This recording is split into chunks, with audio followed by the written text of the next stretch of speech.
is Ghana Talks Breakfast Show, your morning companion.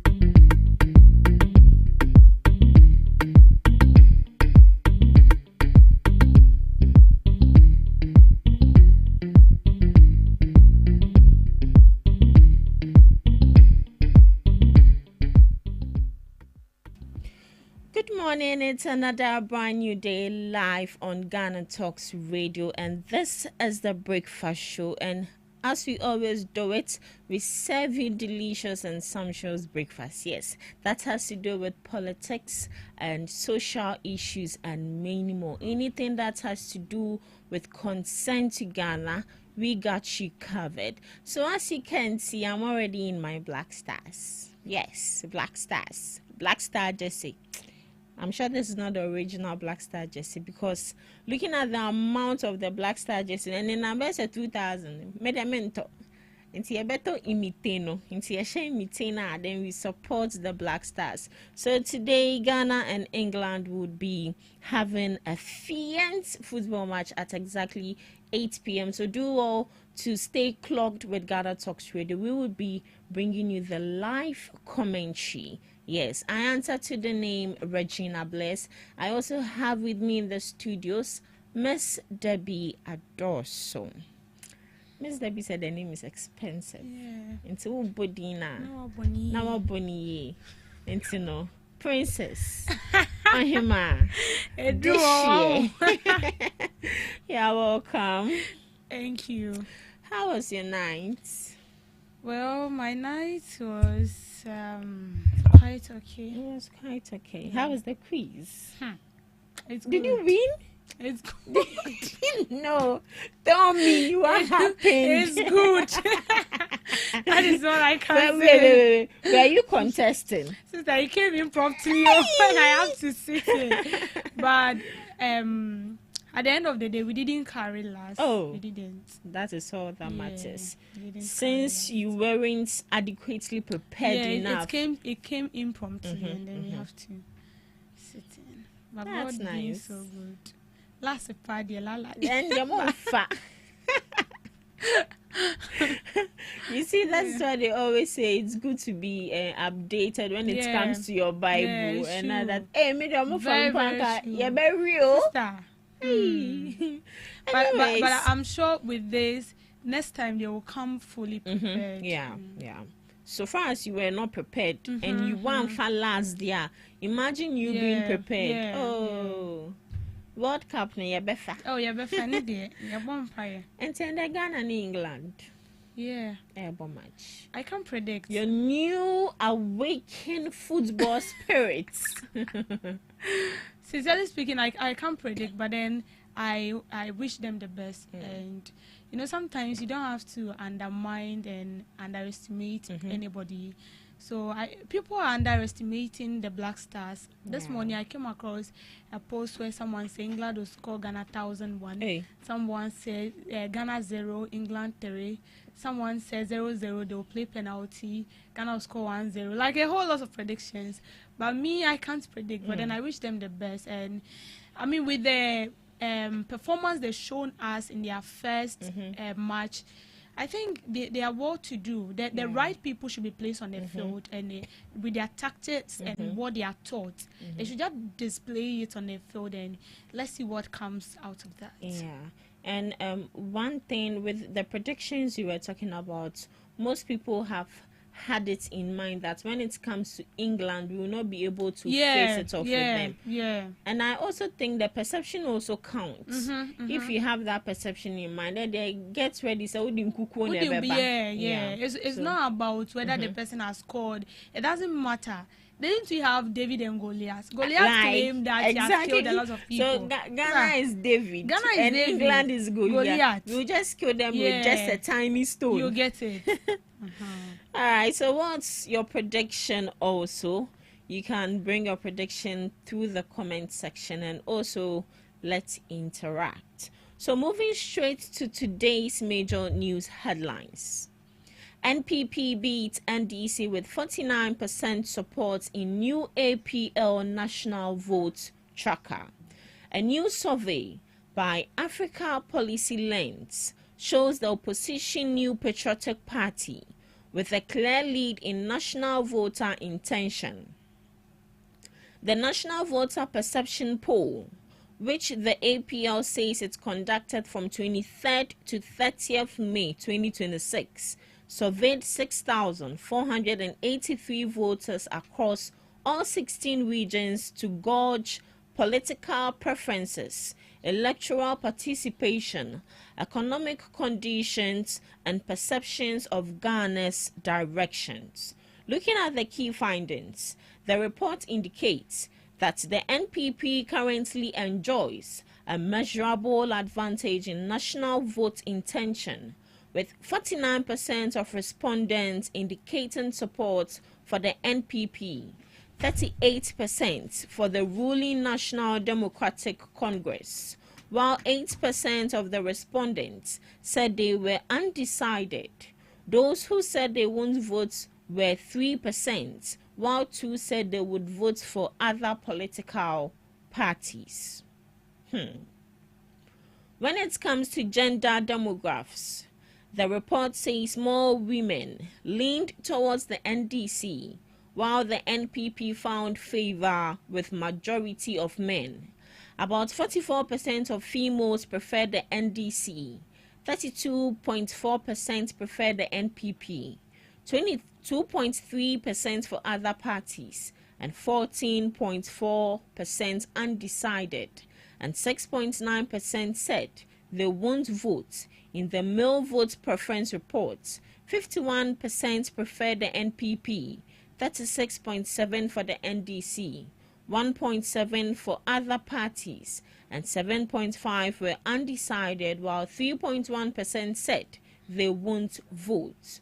Competitive race, despite NPP led, despite the NPP's 11% advantage in the national voter preference, the APL said the electoral environment remains competitive. The NDC retains support from more than 1/3 of respondents, while approximately 1 in every 12 voters remains undecided, the report stated. So it goes on and on and on and on and on and on. Nti de ameka any na no. Say the NPP are leading when it comes to the whole of Ghana, the decision they've taken in the NPP and the NDC race. So most of these people are rooting for the NPP, and fewer of these people are rooting for the NDC. But when you come to the aspect of NDC, more women are supporting the NDC, and few men are supporting the NPP. And just 2% of people are undecided. They don't know who to vote for. And approximately 3% of the people are also saying they would vote for other political parties. Ms. Debbie, your thoughts on this? Yes, so I don't know how true that is, but if that is what has been gathered on ground, then I think there is a lot of work to do when it has to do with the NDC. And it also brings question in mind that does it mean that the MPP are backing up? Does it mean that they are putting things in the right place? Yes. Because we've all seen what happened during the 2024 election. So if this is what the poll is stating, does it mean that there is unity in the party? Does it mean that the party is truly forging forward and doing everything possible to win the election come 2028? And if that is so, then what does this also mean to the NDC? Because we know that the NDC is doing quite well, but then what caused the decrease in the poll? Because before this poll came, there was a survey by Musa Dankwa that showed that NDC was leading. So what happened? Then another thought also come in mind, that could it be that there are certain factors that people are looking up to for the NDC to do, and they are not doing it? I think one is corruption. The second one is galamsey. And what would be? I think the major two has to be with corruption and galamsey. So it should tell you that the NDC has more work to do, because if the survey is showing we have about 1.5 years to another election. Yeah. So if this is what the survey is putting out there, then I think there is more work to do when it has to do with the NDC. Now I feel like in a way maybe they are kind of reluctant because they'll feel like, well, we've promised the people and then we are doing it. But you might not pay attention to this things that might be of a hindrance to you. Okay, but don't forget that this is what you promised the people. You promised the people that when you come in, I think they said the first month or the first year when they come and when they assume office, they are going to solve galamsey. Exactly. They are going to fight corruption. And then they brought up what's the name? Operation Recover All Loot. People were happy. It was through this Operation Recover All Loot, through the Attorney General's findings, research, and all that, we got to realize that ghosts were being paid, dead people were being paid. Yeah. So like it reignited this fresh hope in people that listen, what is going on? It means we can still fight corruption. All hope is not yet lost. Yeah. But right now it looks as if Operation Recover All Loot is dead. We don't get to hear of them again. It got to a time the people that were being appointed said they don't have the sole responsibility to prosecute people. What they can do is that to fish the people out and then hand it over to the necessary authorities so that they fight, they prosecute these people. And we don't get to hear of them again. People that have been pinpointed that they are involved in corruption and corruption-related cases. As it stands now, is it that they grant their bill, they go to court, they grant their bill, they are back home, another issue pops out, they are back to court, they grant their bill, like it's back and forth. So we are not seeing, I mean, from where I see it, I can't picture the tail end of what is going on. But then we hope that in our confusion, there will be a solution. Bas. Because if not, then they should forget it. See, you might think that you are doing the right thing, but if you don't pay attention to some of these petty things, forget it. Corruption, galamsey is still ongoing. Recently, I learned where the issue involving Chamawuntmi with the Serembwa, whatever. Serembwa, something.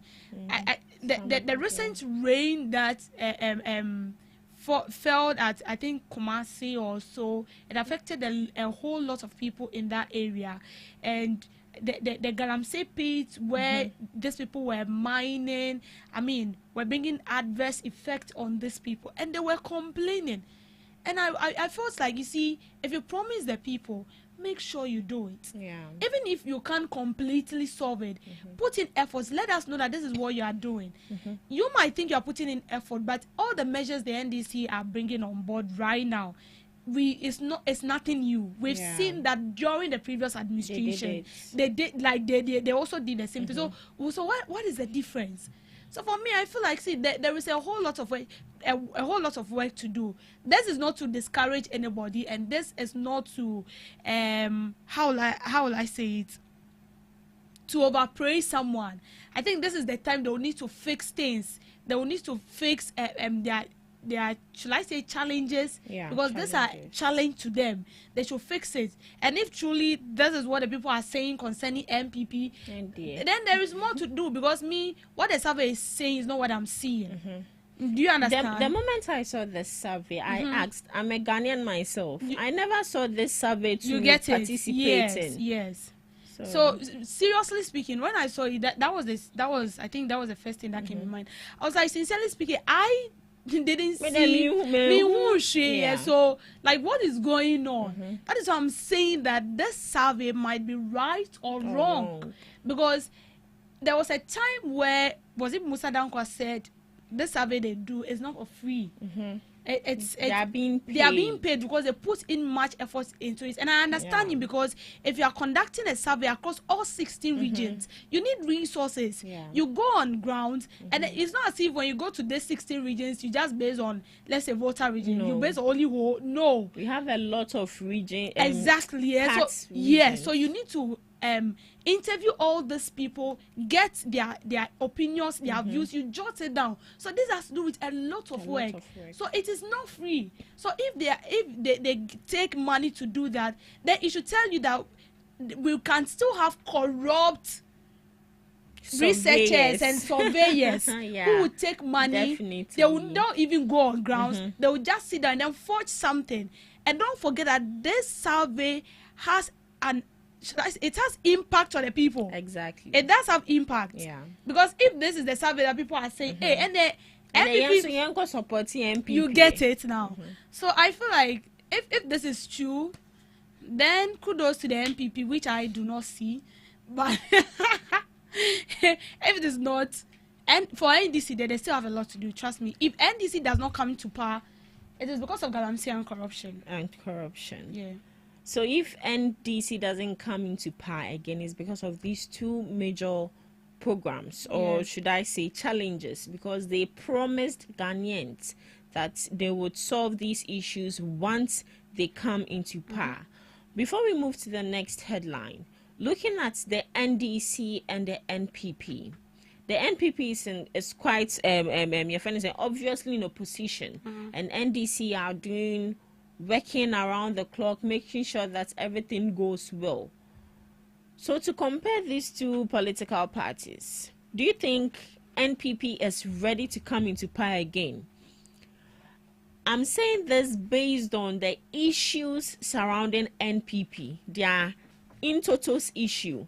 I know that the inside issue shouldn't really be a problem, but it affects Ghana in a way. Because if Kennedy and Abronia has internal issues, automatically it comes out and it affects us. And looking at NDC also, looking at what they are doing recently, their past works, these two, who do you think is doing well?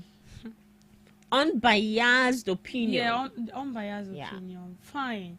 So, as it stands now, the NPP is in opposition, but in as much as they are in opposition, they are still working. Then you take the NDC. Now, if you want me to, it's like me comparing these two and then find out who is really doing well. We've experienced the NPP in the past administration, like for 8 years, and then we are experiencing the NDC now. Now, so far with the NDC currently, they are doing well, but what they are doing for me is not much. We are expecting more of what they are doing. I'm saying this because we've already mentioned of corruption, we've mentioned of galamsey. Now, before you came to power, you promised us that you are going to solve galamsey, you are going to fight corruption, and this is two major things. Don't forget of unemployment. That just popped in mind. Those are three major things that are on the heart of the people. So in as much as you are doing the best, we are still, I mean, everyone is just like we are just sitting down ready to see what the NDC can offer when it has to do with fighting galamsey and also fighting corruption. Now, this galamsey we are talking about is not a joke. You might be in a car and then you feel like, well, where you are, there is no one mining, but you've forgotten that the mining that is ongoing in maybe a village in the Ashanti region is affecting you here, because it is that same water that we are tapping into it. So if this issue is not being solved, it's going to affect the party. So with the NDC, I would say so far what really attracted people to them has to do when they came on board, they scrapped what was this, levies and taxes that was being imposed on us by the MPP administration. That has to do with the betting tax, the e-levy, the COVID tax, the emission, like a lot of taxes. With that, they were able to scrap it. And then we are also made to believe that there is no way our economy can stabilize. Yes, they made us believe that we can only survive when we go to other countries for help. And you see, and that is the main reason why I sometimes find it's quite difficult when people say that Ghana is beyond aid, but then we end up going to other countries to seek for help. So when they came on board, they changed the narrative. Now we've exited from IMF, which totally tells us that we can when it has to do with the economy. So for that, it's a plus to the NDC. But if you tell me, goodness, if you tell me to compare this to MPP. Producer, why? If you tell me to compare this two, I'll say the NDC is doing well. Trust me. The NDC is doing well. But one thing that will be their downfall has to do with corruption and galamsey. If they're not able to fight this two, then they should forget it in 2028, because that is one thing we are looking up to. I see no reason why a foreigner should come into our country, mine on our water bodies, and then when they are being caught, we deport them. But if I should find myself in any of this country, I'm not saying that is going to happen, and then I go to mess up, do you think they are going to deport me? Yes, they are not going to deport me. They will deal with me. Exactly. We had instances with Ashawan and a lot of people, and then that mistake was done during the previous administration. And then when NDC came on board, I think their first time there was a couple of Chinese nationals that were being caught, and instead of dealing with them here, we deported them. So like, it doesn't make sense. It looks as if the same trend the MPP followed, in the way the NDC is trying to walk in a trend of the MPP. So for me, from my own perspective, I feel like the NDC is doing well, but the one thing that is going to bring them down is galamsey, corruption, and unemployment. And these are the three things I feel they should pay much attention to. Else, it's going to be a disaster. It's going to be a disaster. Away. Yeah. So the NDC party or the government should focus on unemployment for the youth, corruption, and galamsey. Galamsey is still a menace, it's still a thorn in our flesh, and it needs to be eradicated, eliminated, and taken off. In fact, it's the once you trade, you want to mean channels through, you have to uproot it from here. But it looks like they are only cutting it, and by cutting it, it would grow and grow stronger, and that is what is happening. These galamseyers have now been fooled. They now have the energy to retaliate back. So me, I don't have the money. Say every month I'll be traveling outside the country and importing mineral water. That is so going please. That is going to be hectic. So we should just fight. It's a canker, and the earlier we fight it, the better for us. So moving straight to our next news headline. This has been an issue that has been popping up. We've been going back and forth on this. Some people are in agreement, others are not. And it has to do with the education minister extending ban on lavish school celebrations to all schools in Ghana. So Haruna Idrisu has clarified that government's ban on extravagant post-Wasi celebrations applies to all schools in Ghana, both public and private.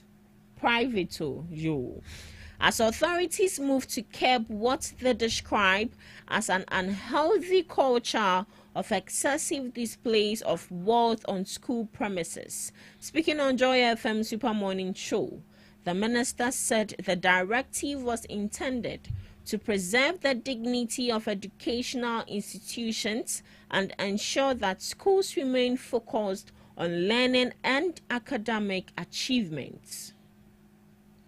Responding to a question about whether the directive applies only to public schools, the minister said it was unequivocal. It covers all schools in Ghana. He said that the government will not allow lavish celebrations to become part of the country's educational culture. We cannot allow this culture to be part of the development of Ghanaian learners. It's a simple no, the minister said. The clarification comes after the Ghana Education Service announced a ban on post-examination celebrations involving expensive gifts such as motor vehicles and money bouquet being presented to students on school premises. Addressing concerns that some parents may simply wish to reward their children for completing school, Mr. Ijisu said parents remain free to celebrate their children's achievements, but such activities should not take place within educational institutions. And Brofone de Dawson. me can obrofuma na masa translate abetwi enti no ne tintini ni tietia ni na ne se awofo monhwe na mo bewie school mo anko school honom se mo koma ni moto cars hey with money yeah. One that I saw, it had 200 cedis bouquet and beneath no in center no and in the middle of it has an iPhone, and the iPhone then your iPhone be as iPhone 16. Well, is it iPhone 60 Pro Max or the Pro Max is not part? Is that 16? Do I even know? I think the 16 is the one. It has 2 cameras straight like this. It's just like the iPhone 11, but there's a song. I see it. And it's together. And the 17 is the orange one. Yeah. So that's what the education minister is saying. They are not stopping you to celebrate your child, but don't do it in the premises of the school. Because if we begin to do that, it is a culture we are adapting to, and they don't want to adapt to that culture. You and I can testify to the fact that in our time, I thought that school anymore at the gates, pack your things and go and meet them. The moment you get there, no more the champagne or water or powder. Yes, powder or water. No more the go. But you see, this is a Gen Z like generation. That is what I see. Then I'll go back to school. You want to go back to school? Yes. So I think when I saw this, the first question that popped in mind, I was like, hey, like what happened to us? Like, to me, I felt like, as I said, there's a Gen Z like generation or something else. But then I still asked myself that, well, where did I fall from? The skies. Is it the sky, the tree, or maybe beneath the ground, or where did I fall from? Like, I kept asking myself that question, but this is it. I think it's not bad to lavish gifts on your child, okay? Going to school for 4 years or 3 years, it's not an easy task. And as much as we see senior high school as maybe it's a lower class of yes, when it comes before that, because that comes before the tertiary institution. So as I said, it's not bad to lavish gifts on your child, but then I feel like this is becoming too much. You can do it in the house. And personally, I feel like you should even gift your child after the result is out. Yeah. That is me. Because I remember, I think I said this yesterday, that when I was writing WASI, my dad promised me a phone. But that phone was before the results are out, because he promised me that if I get maybe a particular grade, he's going to get me a phone. So that actually made me study so hard, because I needed the phone so badly. And I got it after the WASI, not during the process or when I was done. But right now, it looks as if we are paying much attention to that.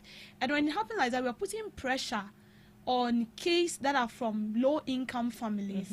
Okay, you come to school, you give them, you give to them, and then you make other students feel, like you make them feel kind of bad and all that.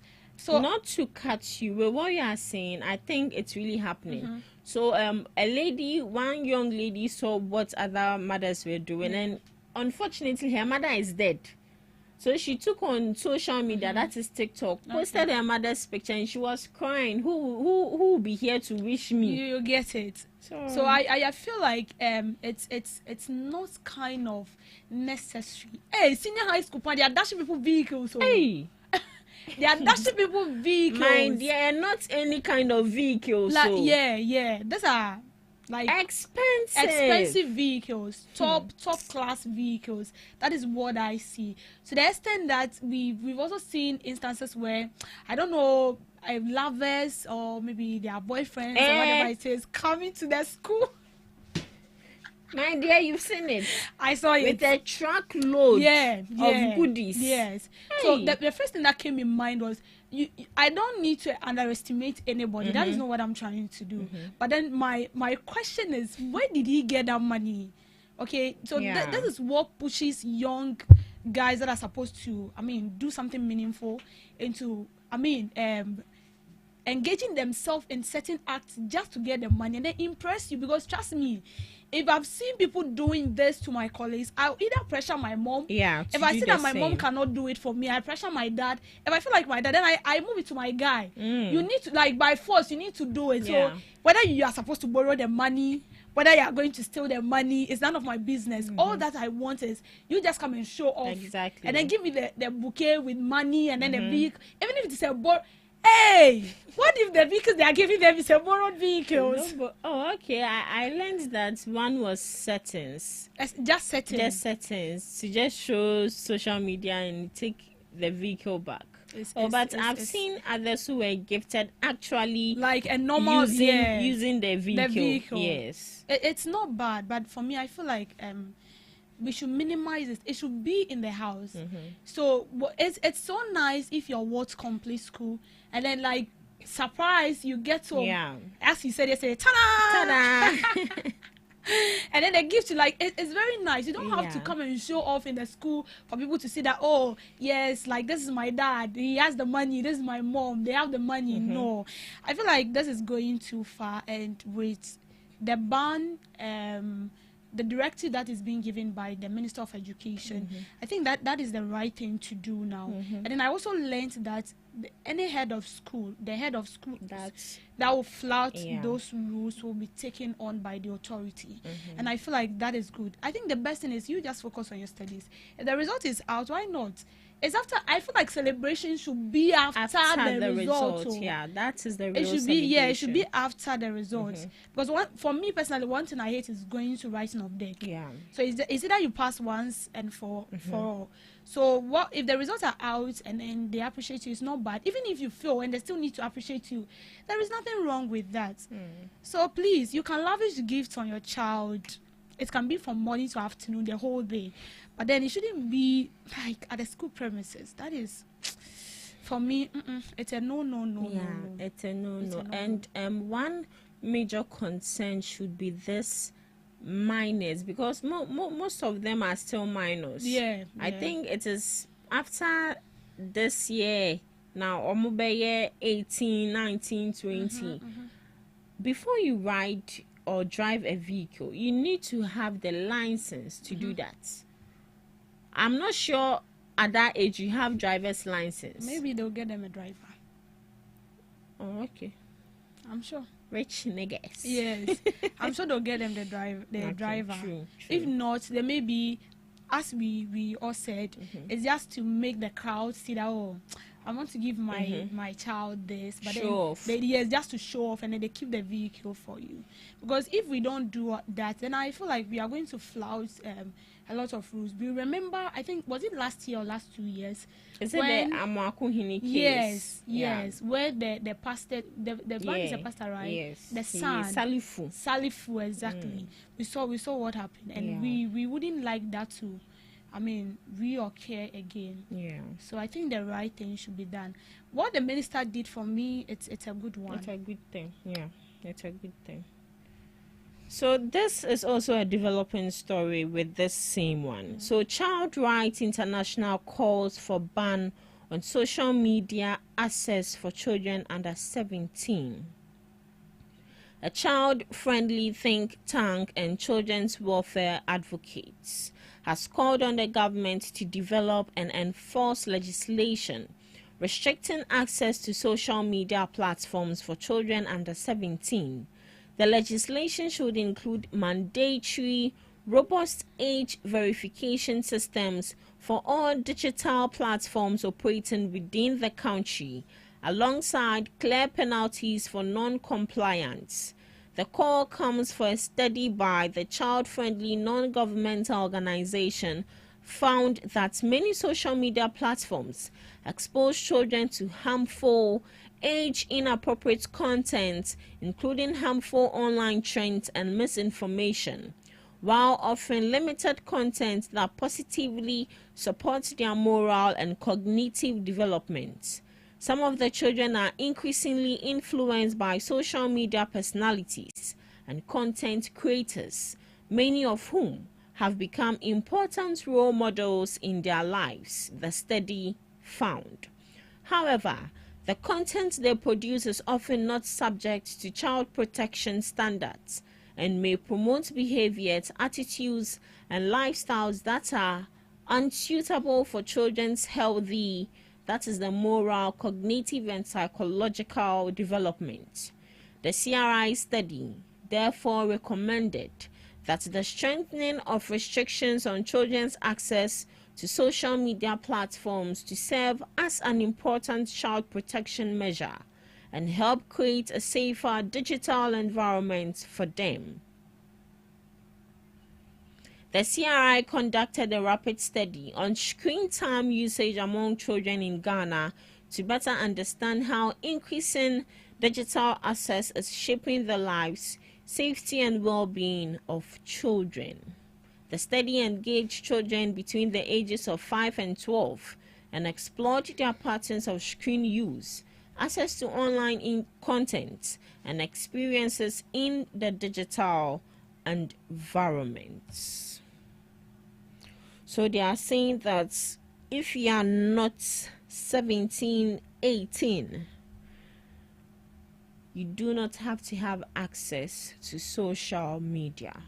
And when we talk of social media, it comes with its own pros and cons. Social media is supposed to be an educational tool, which is still an educational tool. Even as adults, we use social media to learn. We go on Google and other platforms to do our research thoroughly before we come out to say whatever we want to say. Looking at social media, we have these content creators, as it was stated. Some of these kids are looking up to these content creators. I wouldn't like to mention some of these content creators, but I think it got to a point where FDA had to ban TikTokers, influencers, celebrities from advertising alcohol products because people were looking up to them. Oh, influencer we numbia, I would be pushed to go by it. The edge, exactly. And also this young man, educator, when you go on his social media accounts, it's not something that a child is supposed to see. He posts things about same sex. In fact, he indulging in the act. He has taken a video of it and it's on his social media. So just imagine a young guy coming up seeing this. He feels that it is normal to indulge in that same sex with his colleague. So this is what this non-government organization is saying, that they should ban social media access for children under 17. Do you think it would be possible? Because first off, we are not the ones creating this app. If we are the ones creating the apps, I think it would be much easier because we would understand the scope when it comes to it. But unfortunately, we are not. But we are not the one managing these apps. But then I feel like we can still do something about it. I think a lot of countries have enforced this into law, and I think some countries, even I think below 16, 15, you're not supposed to access social media. There are some particular social media platform that you're not supposed to be there, something like Facebook, TikTok, Twitter. Twitter is the worst of all, because you can't, and Telegram. You will be there, like, especially Twitter, when you want to search for something. I mean, you just see something pop up on your FYP. And, like, it's bad. Nudity and a whole lot of stuff. And then you see kids are kind of inquisitive. Exactly, that is the word. They are inquisitive. They would like to try whatever they see on social media. So I feel like this ban, we can actually place a ban on it. We can do it. But my problem is, how well are we going to enforce it? Because when it has to do with Ghana, we are so good in, bringing out nice policies, but to enforce it becomes a major challenge. Because we bring it out and then we don't even get people enforce. Even if we enforce it, it lasts for 1 week. And after 1 week, as I do whatever you want to do, that is what we see. So I feel like there should be a limit. And I think this wouldn't be the role of the government alone. as a parent, you have a role to play. This is your child. The child is for you, but in a way, the child, the government also have a responsibility over that child. The government have a responsibility in the sense that if you don't nurture the child well, and the child becomes a drunkard, the child becomes a thief, the child becomes an armed robber, that he will be a liability to the state. He will be a liability to the country. He will be a liability to you yourself as a parent, because all these thieves and armed robbers we have around, they don't steal from their house alone. They steal from other people. They go to offices, they rob. They go to state institutions like the banks, like any offices they just fix their eyes on. They bash in there and then they rob. So in a way, you become a threat to the country. So this is not the role of the government alone. The government has a role to play. You, the parents, you also have a role to play. I mean, you should monitor what your wards do on their phone. What exactly do they use the phone for? When you monitor them, you know this is what they do, and then you limit it. You can even get you can get a tablet for your ward, and you can still limit them on what they should use it for. There should be I feel like there should be password on all the social all the apps, and you can get them like educative. We have educative app where you can download for your ward, and then they learn with that. If not, then I don't know the kind of generation we are breeding.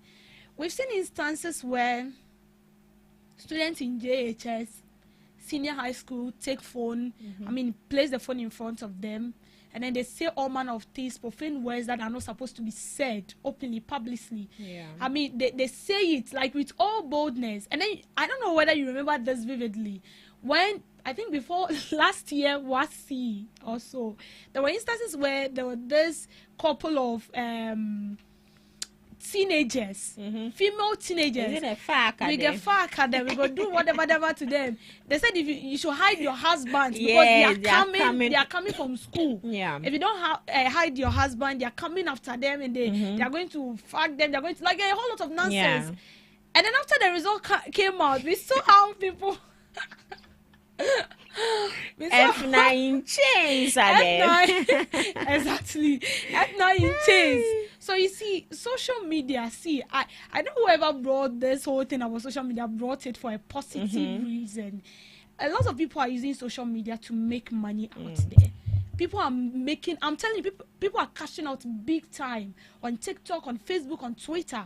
But you see, when it has to do with this minors, I think there should just be a restriction. If you're not getting to that age where you're supposed to have access to what adult content and all that, I mean, you should stay within your limits. But if not, then, as I said, I don't know the kind of generation we are breeding. Whether we are breeding, we go fuck at them generation. We are breeding generation with, I mean, much intelligence when we come to maybe creating a tool like AI. Now AI is the order of the day. What are we doing with that? How well are we impacting the generation to take up? And also, it wouldn't be bad if we also create an app and then it's being used worldwide, and then it's being known that this app is coming from Ghana. I mean, it's a plus to us. So for me, I feel like there should be a strict rule that prevent these children from accessing such certain content. And then we've seen instance where the Minister of Communication also said, before you can access pornography or whatever it is, you should be 18 years plus, right? And you need your Ghana card. Exactly, your driver's license card. You see, it's good, but it wouldn't help. Something like Twitter, you don't need ID. You just be like you're looking for something, and then all of a sudden, a porn video pop up. Like, you get it. That's why when it comes to X, I don't really open it randomly in public because a bit will go in mass. You get it. So imagine your. This is funny. Imagine your phone is on loudspeaker. Like it's and you're in a public space. Yeah. So someone will be like, "Come on, are you that honey?" A hot afternoon, something like that. So I feel like for the ban, it's very necessary. Other countries have put that into practice, and it's really helping them, and we can equally do the same. If not, then we should get ready to breed criminals. Criminals. because whatever they see, they will practice. We've seen instances where students went to school with cutlass. I don't know whether they're going to use the cutlass to write, whether they're going to, whether that is the book they're going to write in. I don't know. Gun. We saw instances where that lady was being shot in the eyes. And that is because a student sent a gun to school. We saw instances where in Tamale a teacher was being stabbed in the eye because he told a student that, why will you come to class at this time? The indiscipline. You get it. So I feel like all this, we are seeing the signs, so it's better we take an action. We take the earlier the better. So when we put in strategic measures to bring an end to this, it's going to help us. If not, So if you avoid the signs, you will see wonders. Wonders, yeah. So they need to take action now before it's too late. So we are done with the news headlines. Up next, we have the Debbie's Grill.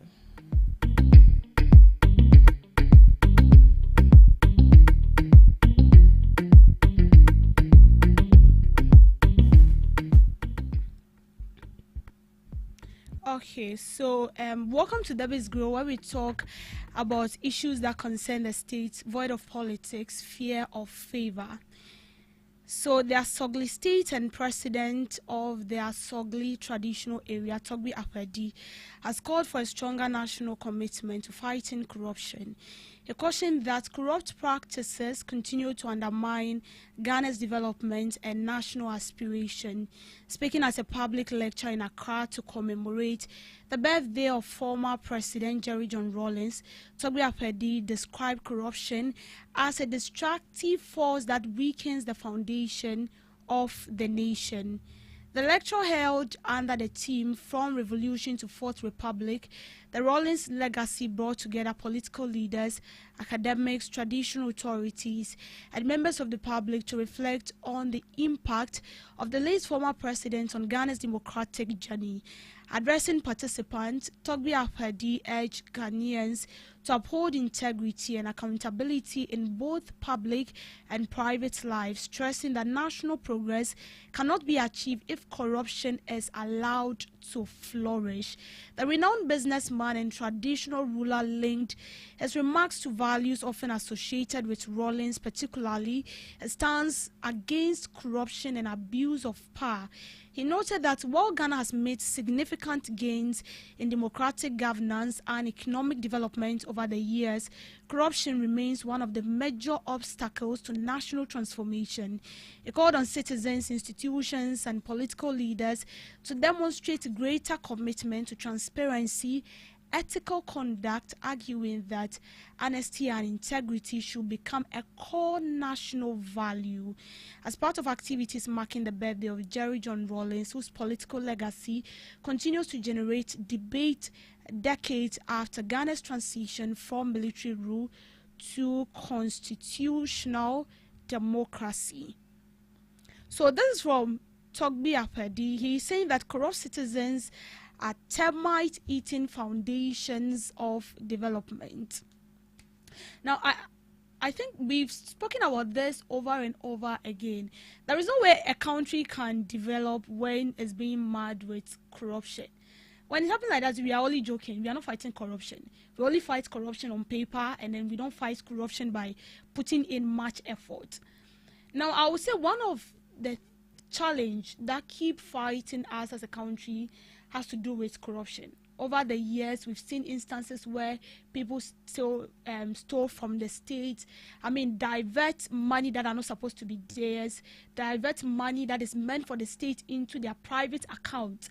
And these people are not being taken on all the time. What we kept hearing was that, we are so good in exposing these people. We are good in exposing public officials. We are good in exposing state institutions that are into corruption and corruption-related activities. But to prosecute these people becomes a major challenge.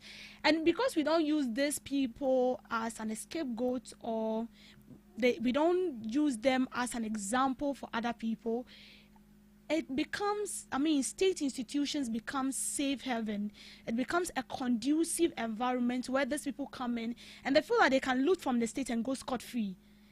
And so if this canker is not being fought with, seriousness and aggressiveness, then I don't know what we are doing. Then I feel like we are equally joking, because you can't tell me that we've not had people who stole from the state.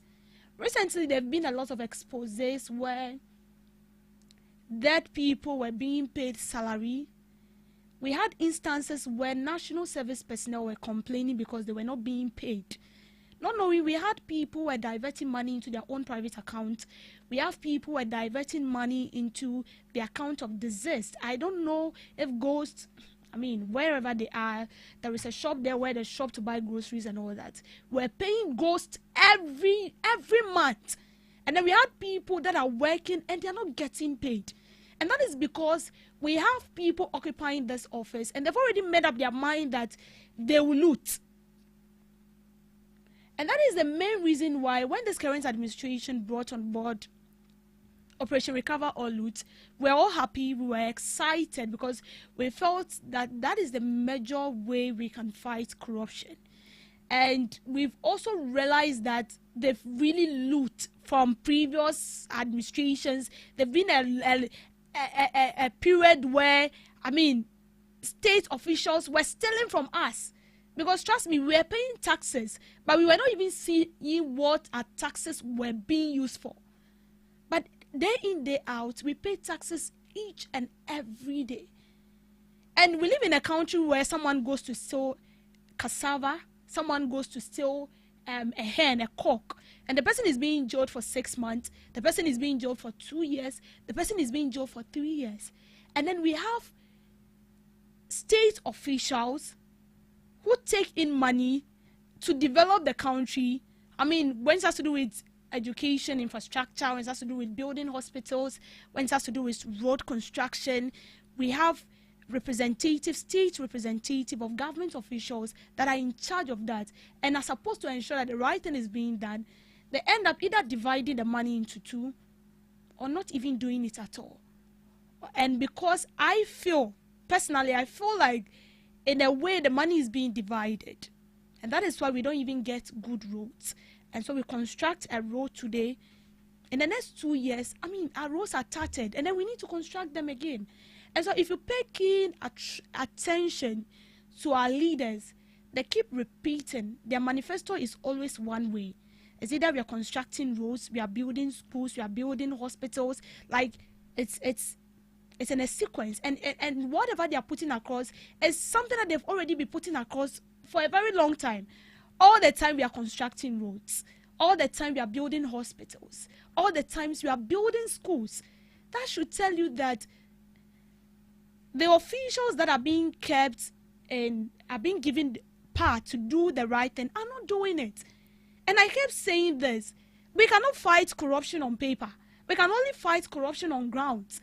And if we don't fight these people, if we don't prosecute them, then in a way the public is also losing trust in you. And then when it happens like that, there's not going to be accountability. There's not going to be anything like transparency. Because we need to hold you accountable. You need to account to us. This is the money that was being given to you. This is what have you used it for. What happened? How come you said you need this money to complete this particular project? And at the end of the day, the project is nowhere to be found. The money is nowhere to be found. And the person who was the lead convener of that project is nowhere to be found. It doesn't make sense. So what Abu Apadi is saying is very, very true. And we are pleading with the government. We are pleading with the president. Because this is one of his flagship, flagship promise that he made, that when they come into power or when they are being given the nod to lead this country, they are going to ensure that they fight corruption. And so that is what we are looking up to. People have looted from the state, especially political leaders. They've looted from us. They've taken what is not theirs. And we need to take it because we still have students that are studying under trees. They need a well-equipped building or school infrastructure so they can sit in and study. Corruption is a canker, and we need to deal with it. Thank you for making time with me on Debbie's Grill. Thank you so much, Ms. Debbie. So too, the government's corruption is a canker and it needs to be dealt with. So this is where we end the first segment of the Ghana Talks Radio Breakfast Show. We would be back with our second segment. Up next is the morning news with Ms. Debbie. Are you ready to amplify your business or brand's reach and make a meaningful impact in Ghana and beyond? Partner with Ghana Talks Radio today to connect with a diverse audience across Ghana and beyond.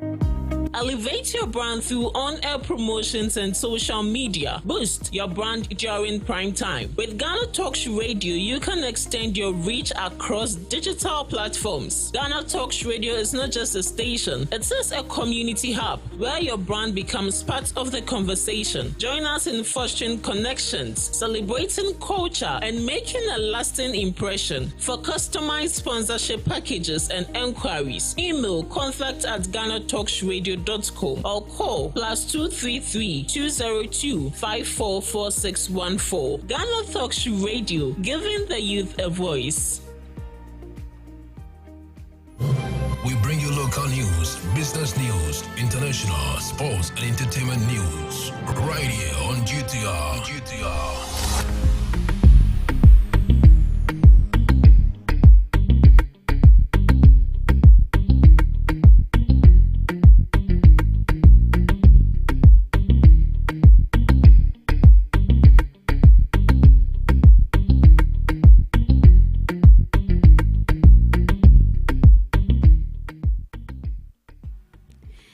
Hello, good morning and welcome to the morning news update on Ghana Talks Radio.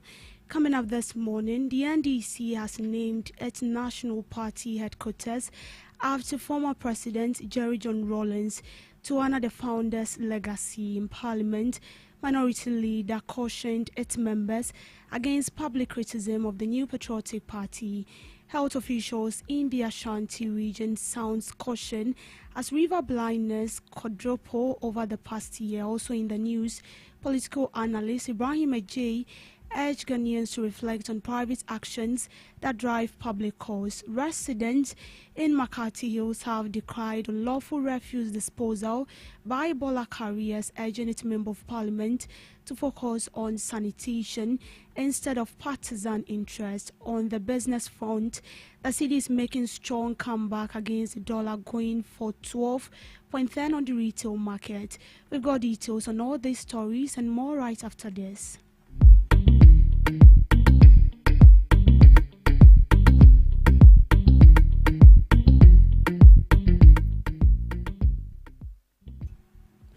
The National Democratic Congress has renamed its national headquarters in honor of former President and party founder Jerry John Rawlings. The move is aimed at preserving the legacy of the late statesman who led Ghana from 1981 to 2001 and established the NDC in 1992. Party executive says the renaming will keep Rawlings' ideals of probity, accountability and social justice at the center of the party's work. The Rawlings family and party elders are expected to present at a formal unveiling ceremony in the coming weeks. For me to join you for this historic occasion as we gather to name our party headquarters after a distinguished son of Ghana and to unveil a bust in his honor. Today is a day of remembrance. It's a day of gratitude and renewal. It's a day that invites us to reflect on our journey as a political movement, to honor the sacrifices of those who came before us, and to recommit ourselves to the ideals that have guided our political tradition through the decades. This ceremony is not merely about renaming a building and unveiling a monument. It is about preserving history. It's about celebrating leadership and passing on enduring values to future generations. Every enduring institution rests on the sacrifices of men and women who dedicate themselves to causes greater than their personal interests. Political movements in particular derive their strength not only from their organizational structures, but also from the principles, the convictions, and leadership that inspired their members. Our party has been shaped by countless patriots who work tirelessly, often in difficult circumstances, to advance the cause of social justice, democratic governance, national development, and the empowerment of the ordinary citizen. Minority Leader in Parliament Alexander Penyo-Markin has cautioned members of the New Patriotic Party against publicly criticizing the party. Remarks to party loyalists, Penyo-Markin stated that differences and discontent are part of politics but should never be used to soil the party's integrity. His comment comes amid ongoing internal debate within the New Patriotic Party over leadership direction and strategy post for 2028. Bibini na senkoya endi wakumechi. Emma akumano enfroso to the extent that obeko radio ako kesetia wa party. Announce say party munsem wodi kogu abonten. Mesremo yewo papa Dr. Baumia yeto abamano 31st January. Media dia minim na medi ho dance. On die impenimfo bia sese otu omuso anamo se dia beya nka bomba no sa anamo no papa no otu onu ankasa sebi oni obi mpo kasa eni die kwan so onfa tumi ne nwowu ano odi abotre odo obuo ne eni die kanye nyina abom nsa wo ye youth we a party member na sa wo western north esa wo kan hu se oyo baakofo nipa baako ontumi ye adwuma ni nyina nanso bibia nkoyi a ye de asodi na ebede ye de bebo no nti mene wo se de ndenya me aye aduma ye hye wa ha ye ni aban mu enye sike bi na ye che na modi odo ane aba ndi sa odo no endi enim kan se de be ya onyankopon ya adom na 2028 ne ba yadi amembu tumi ebe ma Dr. Baumia.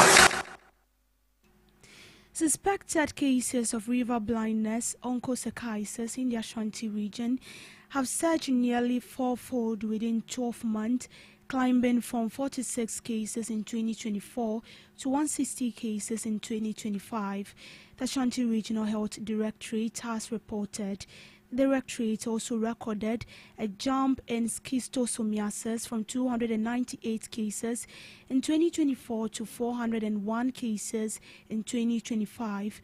Meanwhile, elephantiasis continues to decline steadily from 24 cases in 2021 to 11 cases in 2025.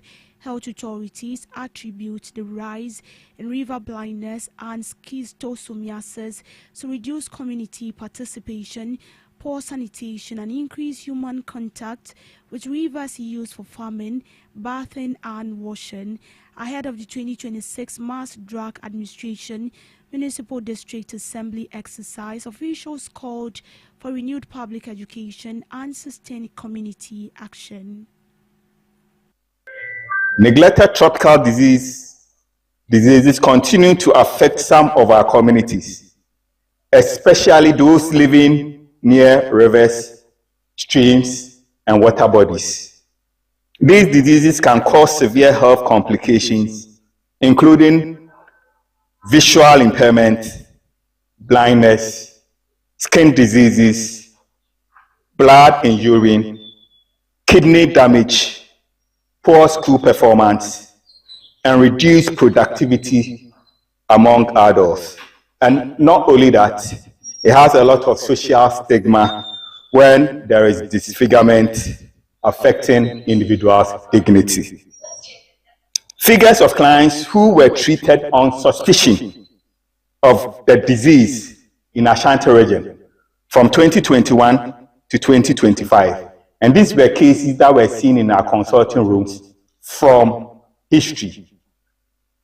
For onchocerciasis, From 2021, we treated 87 people, 2022, 44, 2023, 104, 2024, 46, and 2025, 160. Schistosomiasis. In 2021, we treated 436 people with symptoms. In 2022, we treated 548 people with symptoms. In 2023, 294, 2024, 298, and 2025, 401. But the good news is that these diseases are preventable and can also be eliminated through sustained community participation in mass drug administration. The government of Ghana, through the Ghana Health Service and with support from our partners, has made remarkable progress in the fight against neglected tropical diseases. Nationally, transmission of onchocerciasis has been interrupted in 64 out of 149 endemic countries, while significant reductions of over 90% have been achieved in disease burden for onchocerciasis, schistosomiasis, lymphatic filariasis, and soil-transmitted hemoptysis. In Ashanti region, the mass drug administration program has consistently recorded commendable performances. Therapeutic coverage in the targeted onchocerciasis districts has generally ranged from between 80 to 87% over the past 2 years. For example, in September 2025, Sacha East achieved 86.6% coverage, while Atuma Impunya, Offensive North, Sacha Central, and Sacha Kumewu all recorded coverage above 82%. These achievements demonstrate the commitment of our communities and our gallant health workers. However, to interrupt disease transmission and move closer to elimination, the World Health Organization recommends achieving and sustaining at least 80% therapeutic coverage of the eligible population in all endemic communities. Our goal this year. Resident Country Director of International Investment, Ibrahim Ajay, has called for deeper societal reflection on how individuals and family choices are creating wider public consequences. In an interview, he pointed to rising pressure on education spending from elaborate graduation celebrations and growing risk to young people from unregulated social media trends. He cautioned that harmful online trends are influencing youth behavior, mental health, and values at a scale that can no longer be ignored.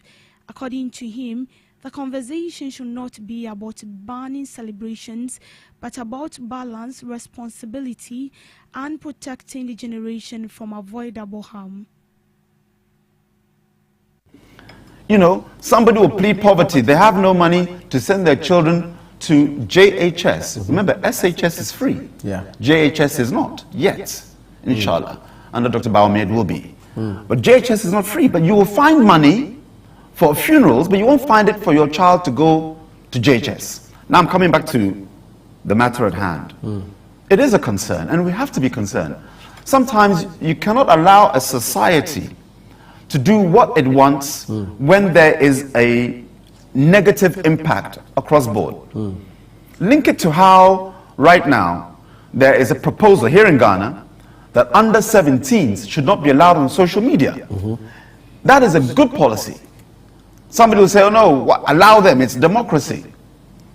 Why should we interfere in somebody's space? Because we've seen how social media carries with it certain risks in terms of nudity, sexual exploitation, and all manner of vices that we shouldn't allow under 17-year-olds as it is in Ghana, or 16-year-olds as it pertains in Australia right now.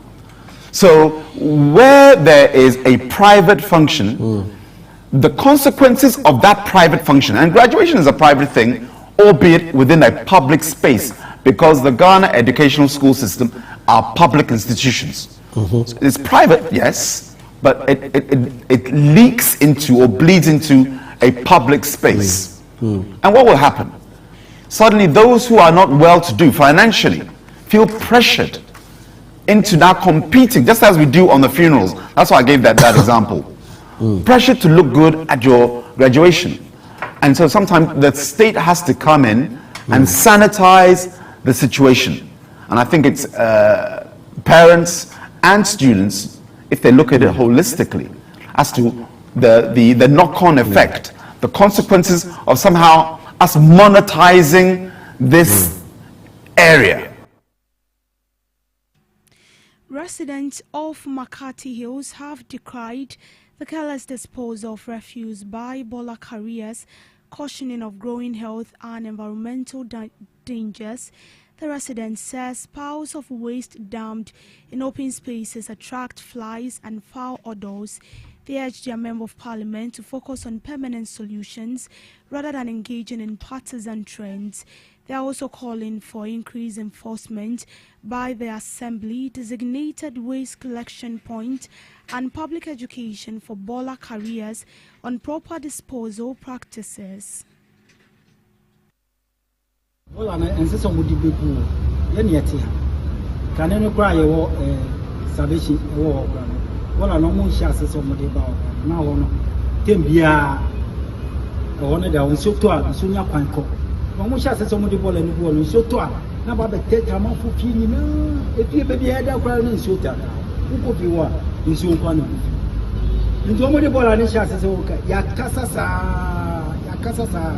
Omutimi fa 3 seconds umutchala lo kwanzi na nkola every school airport ya musina omudi akoko so nkola no kwa no mu omunya accident e wo kwan so nti cars na fa ni nyina bola ni nti e ma traffic wo ya traffic nko ahasa ukwechira bola bibiri sa edeko tempia ya kasasa ya gudi sa e moyen tempia so to se omudi bola ni ba se so to fe mo se ni enya problem ultimate lefi aju fifi itembia make sure say you no kasa na so mo obia so nka wanse oba omaha onim oya wepa that is it yom omunim say we na ekoso omu ya we say nyama say bola no mo de ba or say I stop all and say somebody ball and if you say aha nyina e bola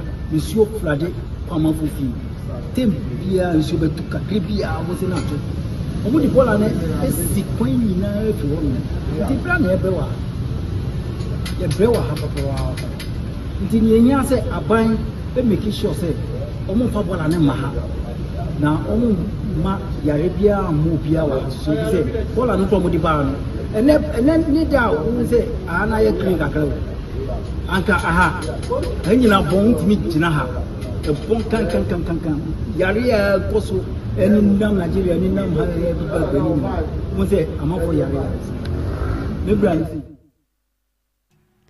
In business, the Ghana cedi recovered strongly against the US dollar in the last 2 weeks.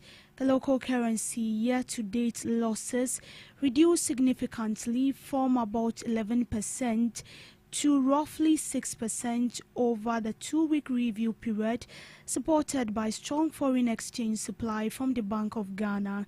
In the interbank market, is trending by 5.66% against the US dollar, 6.76 against the British pound, and 6.24% against the euro, settling at mild rate of 11.22 to 1 American greenback, 14.83 to pounds, and 12.86 to a euro respectively. This was mirrored in the retail market, where the cedi firmed by 2.7% against the US dollar to 12.5 to a US dollar, and by 12.19% and 2.25% against the pound. Historically, it said episodes of intermediation in 1.2 to 1.5 billion range have improved market stability and reduced speculative demand, with a significant share of June 2026 1.2 billion allocation yet to be disbursed. Analysts expect further foreign exchange supply to support the CD family towards 10.10 per US dollar region in the coming weeks, conditional on sustained forex liquidity inflows. Meanwhile, the CD began this week going for 12.10 to 1 US dollar in the market. Its year-to-date gain stands at 0.62%. In the intermarket, it is going for 11.22 to 1 American greenback.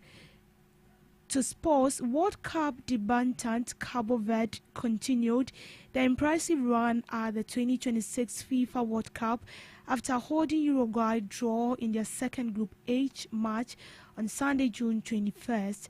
The result followed Verde's goalless draw with Spain in their opening game, leaving the newcomers unbeaten after 2 matches. The midfielder fired home a low free kick from 31 meters. Uruguay responded just before half-time.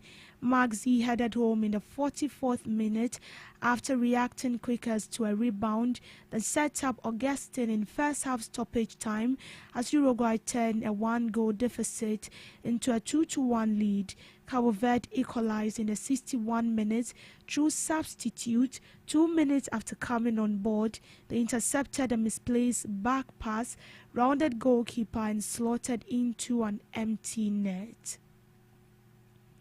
In showbiz, founder of Flip the Music, Emmanuel Sedo, known as Electro Mirror, was among the speakers at the Teleso Ghana Music Awards National Music Summit held on 19 June at the British Council in Accra. The music executive delivered valuable insights on music contracts and the essential knowledge every artist needs to successfully navigate the music industry. Speaking to an audience of musicians, industry stakeholders, and aspiring creatives, Electro Mirror reflected on his journey in the music business, highlighting how he secured the first international deal for Ghanaian singer Jackie. He emphasized the significance of understanding contracts, building strong professional relationships, and recognizing chances that can help artists expand their reach beyond local borders. Drawing from his experience, he advised musicians to pay close attention to the business side of their careers and ensure they fully understand the agreement they sign. According to him, knowledge of contract remains one of the most significant tools for protecting an artist's interest and ensuring long-term career growth.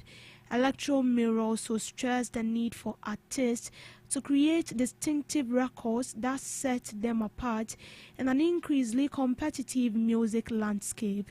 He noted that originality and consistency are key factors that help musicians remain relevant and sustainable in the industry.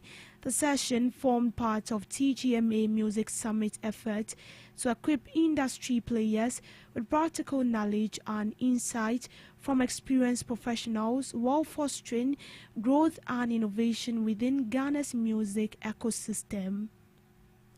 On global updates, more than 3,000 Malawi nationals have been deported from South Africa in recent weeks. Immigration officials confirmed. Authorities said the deportation follows increased enforcement of immigration laws and documentation checks across South African provinces. Most of those affected were reportedly detained for lacking valid work permits, visas, and other legal documents required to stay in the country. The Malawian government said it is working with South African authorities to ensure the safe return and reintegration of the deportees. South Africa has intensified deportation operations as part of efforts to address undocumented migration and pressure on public services. Rights groups have called for due process and human treatment during the removal. The latest figures are to thousands of Malawians repatriated from South Africa since 2024, raising concerns about economic impact back home as many rely on remittances. And that's it on the morning news update. Thank you so much for sticking tuned to your radio. Do all to log on to all streaming platforms at Ghana Talks Radio for more news stories. I am Deborah Adoso. Good morning.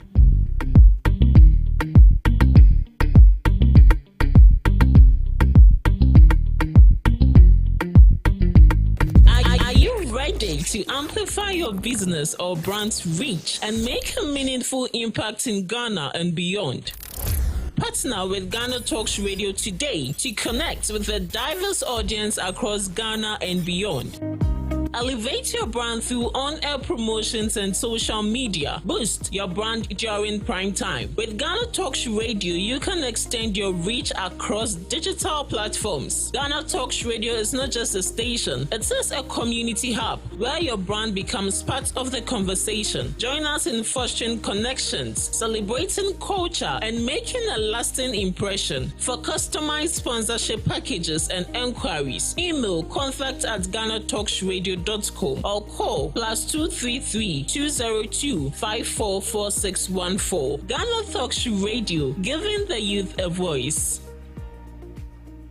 What do you want for breakfast? How do you want your breakfast? English breakfast, French fries. Koko Nikosi, alo komi kesheto. Wache. Well, Gobe is the real deal. Join us on Ghana Talks Radio. Let's serve you a buffet of breakfast. From news headlines review, current affairs to social issues. Entertainment, sports, and all the trending stories live on our mobile app and across all socials from Monday to Friday, 7 a.m. to 10 a.m. With me, Pakwesi Omare, Regina Bliss, Deborah Adoso, and I am Esinal Fiagbedu. This is Ghana Talks Breakfast Show. This is Ghana Talks Breakfast Show, your morning companion. This is Ghana Talks Breakfast Show, your morning companion.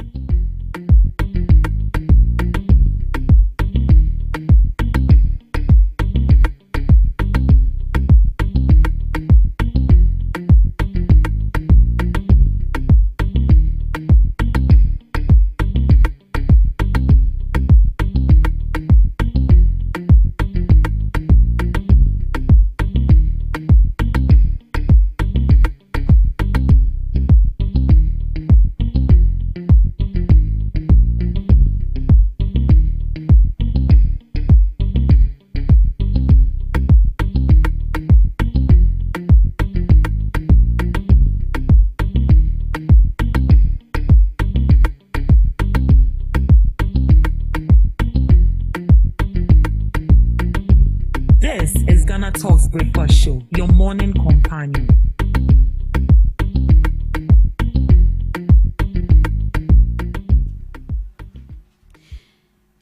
Good morning once again, and welcome to the second segment of the Breakfast Talk Show on Ghana Talks Radio. On this segment, we delve deeper into topical issues ranging from politics, business, and social issues. And I can't do this alone.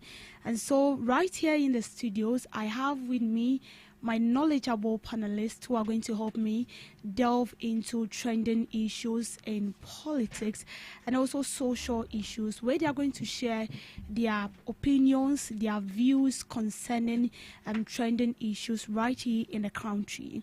And so in the studio with me, I have Mr. Abdul Razak Hadi, MPP National Communication Team member. You're welcome, Mr. Razak. Thank you. Yes. I nearly called you as you know. Yeah, I know. Don't worry. Sorry for that. That's fine. Deborah. Okay, Yes. Deborah Adoso. I've heard it a couple of times. Yeah. Thank you for having me. I'm glad to have you here as well. And I also have Mr. Kojo Inshiraba, representing the National Democratic Congress. Mr. Inshiraba, please, you're welcome. Thank you, my sister. Yes, I'm glad to have you right here in the studio. Thank you. Yes, so I think we'll go straight to the topics for discussion for today. And I think there have been a couple of trending issues right here in the country. And so we'd like to talk on that. But first has to do with MPP beat NDC with 49% support in new African policy lens national voter tracker. And so yesterday there was a survey that was posted across where we realized that the MPP is taking the lead. With 49, and then the NDC dropping. So I would like to seek your consent. But what does this mean to you as the NDC? Does it mean that you are dropping? Is this something that you are not doing right, or there is more to do?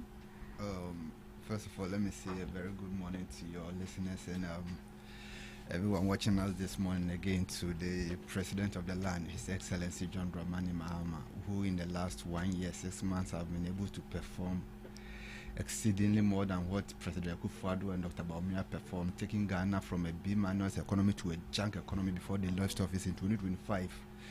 Let me also say a very good morning to Ambassador Horace Nyankra, who is now the board chairman of VALCO, turning a loss, making an entity like VALCO, which made a loss of 5.96 billion in 2023, to a profitability of $3.19 million in first quarter of 2024. And I've always maintained my position on his leadership skills and qualities, that I pray every upcoming politician will have some 5 or 10 minutes discussion with him, and after that meeting, trust me, your orientation about leadership will change, because the man believes in leadership by service. You don't believe in leadership by amassing words like what we saw under the previous MPP government. So I say a very good morning to him.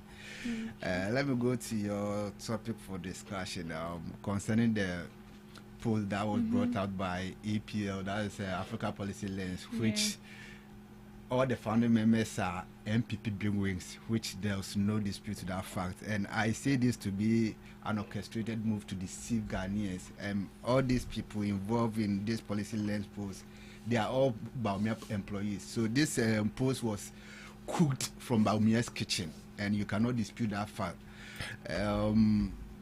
Because no average Ghanaian, as I'm talking to you now, will prefer the administration under Dr. Bawumia to what we are experiencing now, because look at the economy they left to the NDC. A junk economy now, you've been rated B plus.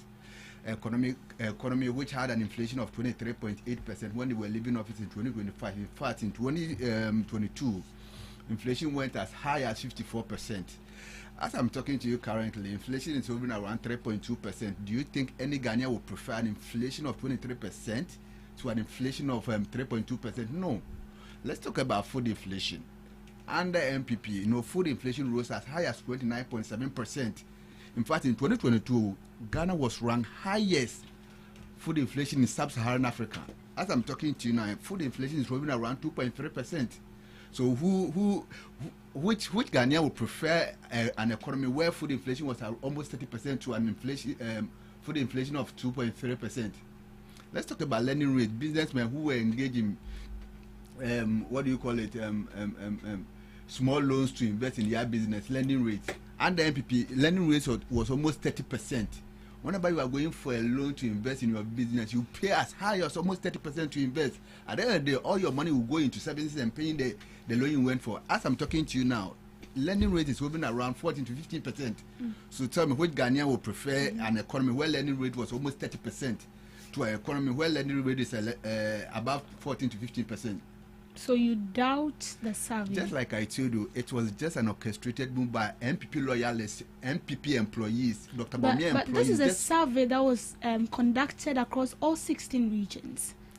Let me tell you, there was no survey organized. Listen, this was an orchestrated move. In fact, they sat at Dr. Bawumia's kitchen to come out with this falsehood just to deceive the people of this country. How true but is the economic that? metrics are, How you said they sat in the... They sat at Dr. Bamia's office. In his kitchen? Yes, in his kitchen. How to bring that.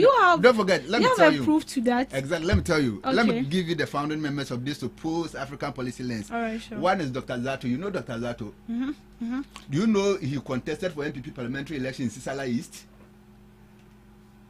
So in a way, he's affiliated to the New Patriotic Party. He said Dr. Bawumia employee. Dr. Bawumia is paying Dr. Zato. Let's talk about Dr. Donfe. You know him, who almost had a fight with Professor Jampo on TV3 or one of the media stations. Right. He said Dr. Bawumia loyalist. Let's talk about Dr. Frank Bano. In fact, currently, as I'm talking to you now, they've been appointed him as financial advisor to Dr. Bawumia's campaign. All these people are Dr. Bawumia's loyalists. And just like I said, the economic metrics are glaring. You can never deceive Ghanaians. No, Ghanaians then are not Ghanaians now. With just a press of the person's phone, every information will be at the disposal of the person. So you don't think you will go sit down and come out with a cook post just to deceive that ordinary Ghanaian, thinking it was then. So no economic metrics will these people justify to this post, except perhaps the economic metrics we see now is worse than how we met it. Then you can have a justification. Okay, things were better under MPP than what Ghanaians are experiencing now. So this post can be justified. But you cannot point any economic metric that it's worse than how it was in your government. So where from this? When you took our national debt from 22 billion in 2016 when we were leaving office to 726 billion in 2025 when you were leaving office. I mean, listen, MPP, one thing you should know is gone are the days when you think you can engage in propaganda, force you to win an election. This time, Ghanaians are very learned people. The little lies you try to put out there, they will call you out. So I'm not even expected to come here to call their lies out. Every Ghanaian knows that this post that came out was just an orchestrated move to deceive Ghanaians that Ghana is bad under NDC, unlike how it was in NPP. When you wasted over 90 million to dig a hole, in fact, these people collapsed business with that draconian taxes they imposed on Ghana.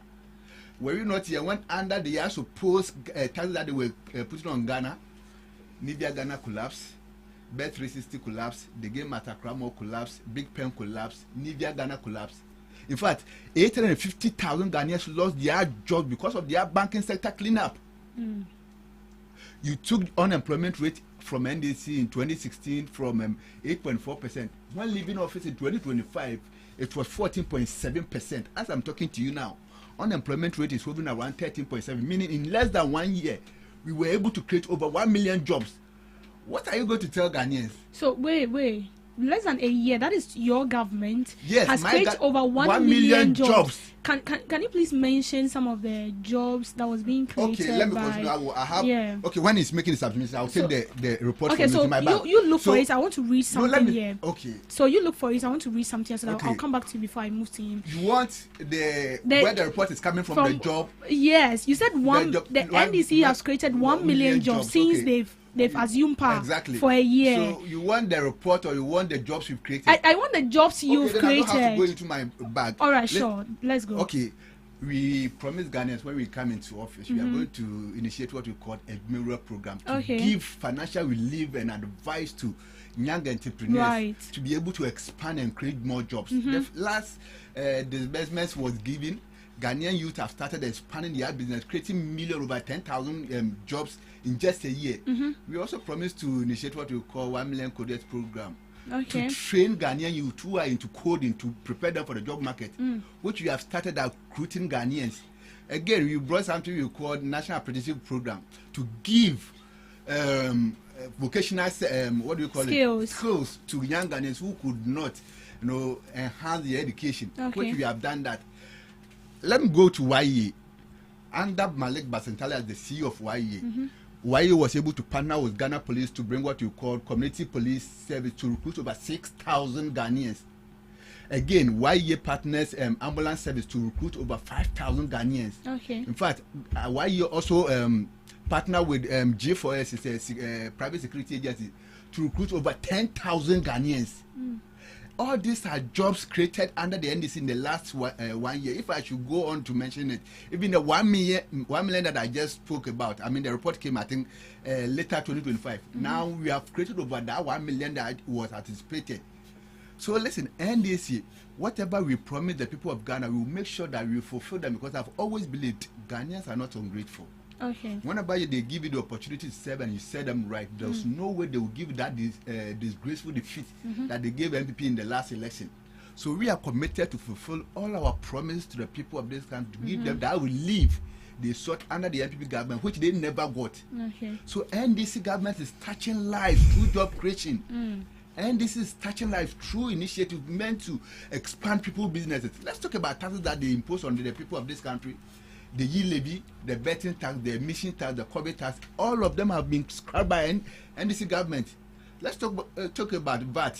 VAT of 21.9% have been reduced to 20% by NDC government. VAT threshold of 200,000 have been extended to 750,000.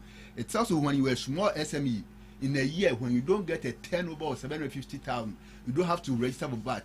This has given relief to businessmen in this country. And you come out with this falsehood claiming it to be a poll just to deceive the people of this country. This should be described to the ballers, because all these founding fathers are Dr. Bawumia's employees doing MPP's bidding. Okay. Thank you so much. So, Mr. Razak, before I come to you, I would like us to read this. A new survey by African Policy Lens shows the opposition New Patriotic Party with a clear lead in national voter intention.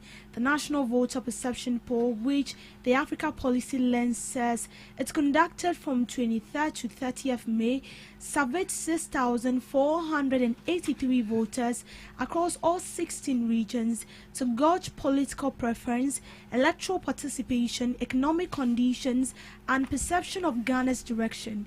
Now, key findings under that shows that the report indicates the New Patriotic Party currently enjoys a measurable advantage in national vote intention, with 49% of respondents indicating support for the New Patriotic Party, 38% for the ruling National Democratic Congress, while 8% of the respondents said they were undecided.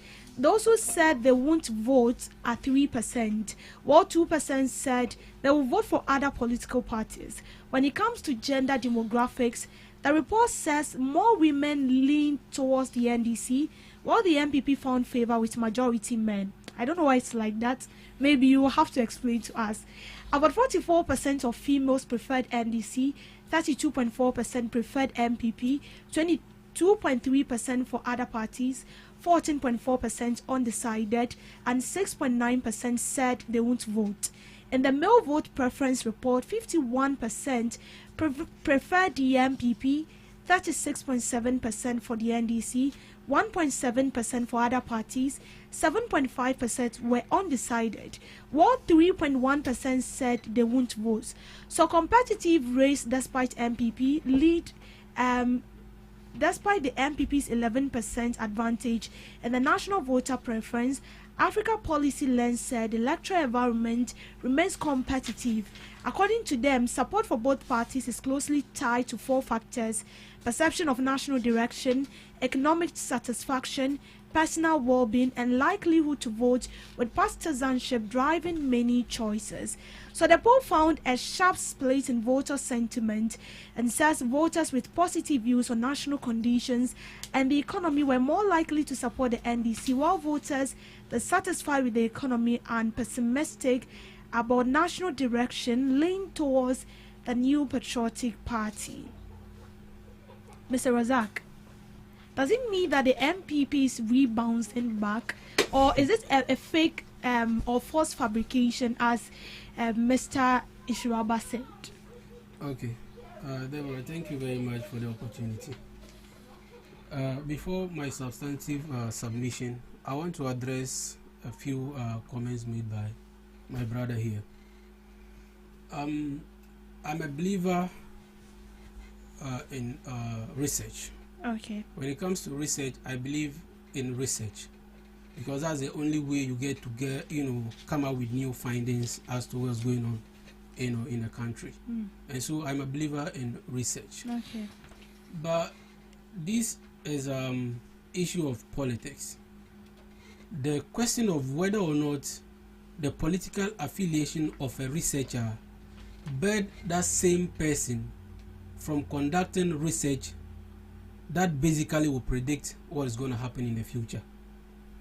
Does that affect the person's mental capacity from conducting such research just based on the fact that he's a member of a certain political party? I don't think so. So my brother spoke a lot about the African policy lens research work. But you see, I was thinking that as a politician, he was going to go into the research work that was done, punch holes into the research as a basis to, state that based on this and this and this, I think the research is not accurate. My brother didn't do that. He only spoke based on the fact that they are NPP affiliated members. And the question is, does the fact that they are NPP affiliated members stop them from doing what they are supposed to do? Does that bar them? Does that stop them from having the mental capacity to conduct the research? The question is no.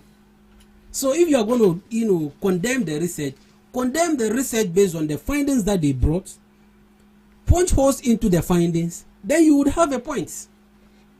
You understand? But what he just did is far from catch. It's something that we cannot rely on. Very, very unfortunate. But I was thinking that as a politician, that's what he was going to do. Unfortunately, he didn't do that. He spoke a lot, and he has talked about a lot of things and jobs that they've created. And he made mention that they train certain coders, and he spoke as though training coders amounts to getting them a job. So what does it mean? Does it mean that you are training coder, right? Just like training as students in nursing training colleges? Does training them, to become nurses or doctors amount to giving them a job? But that's the question is no. You've given them a skill.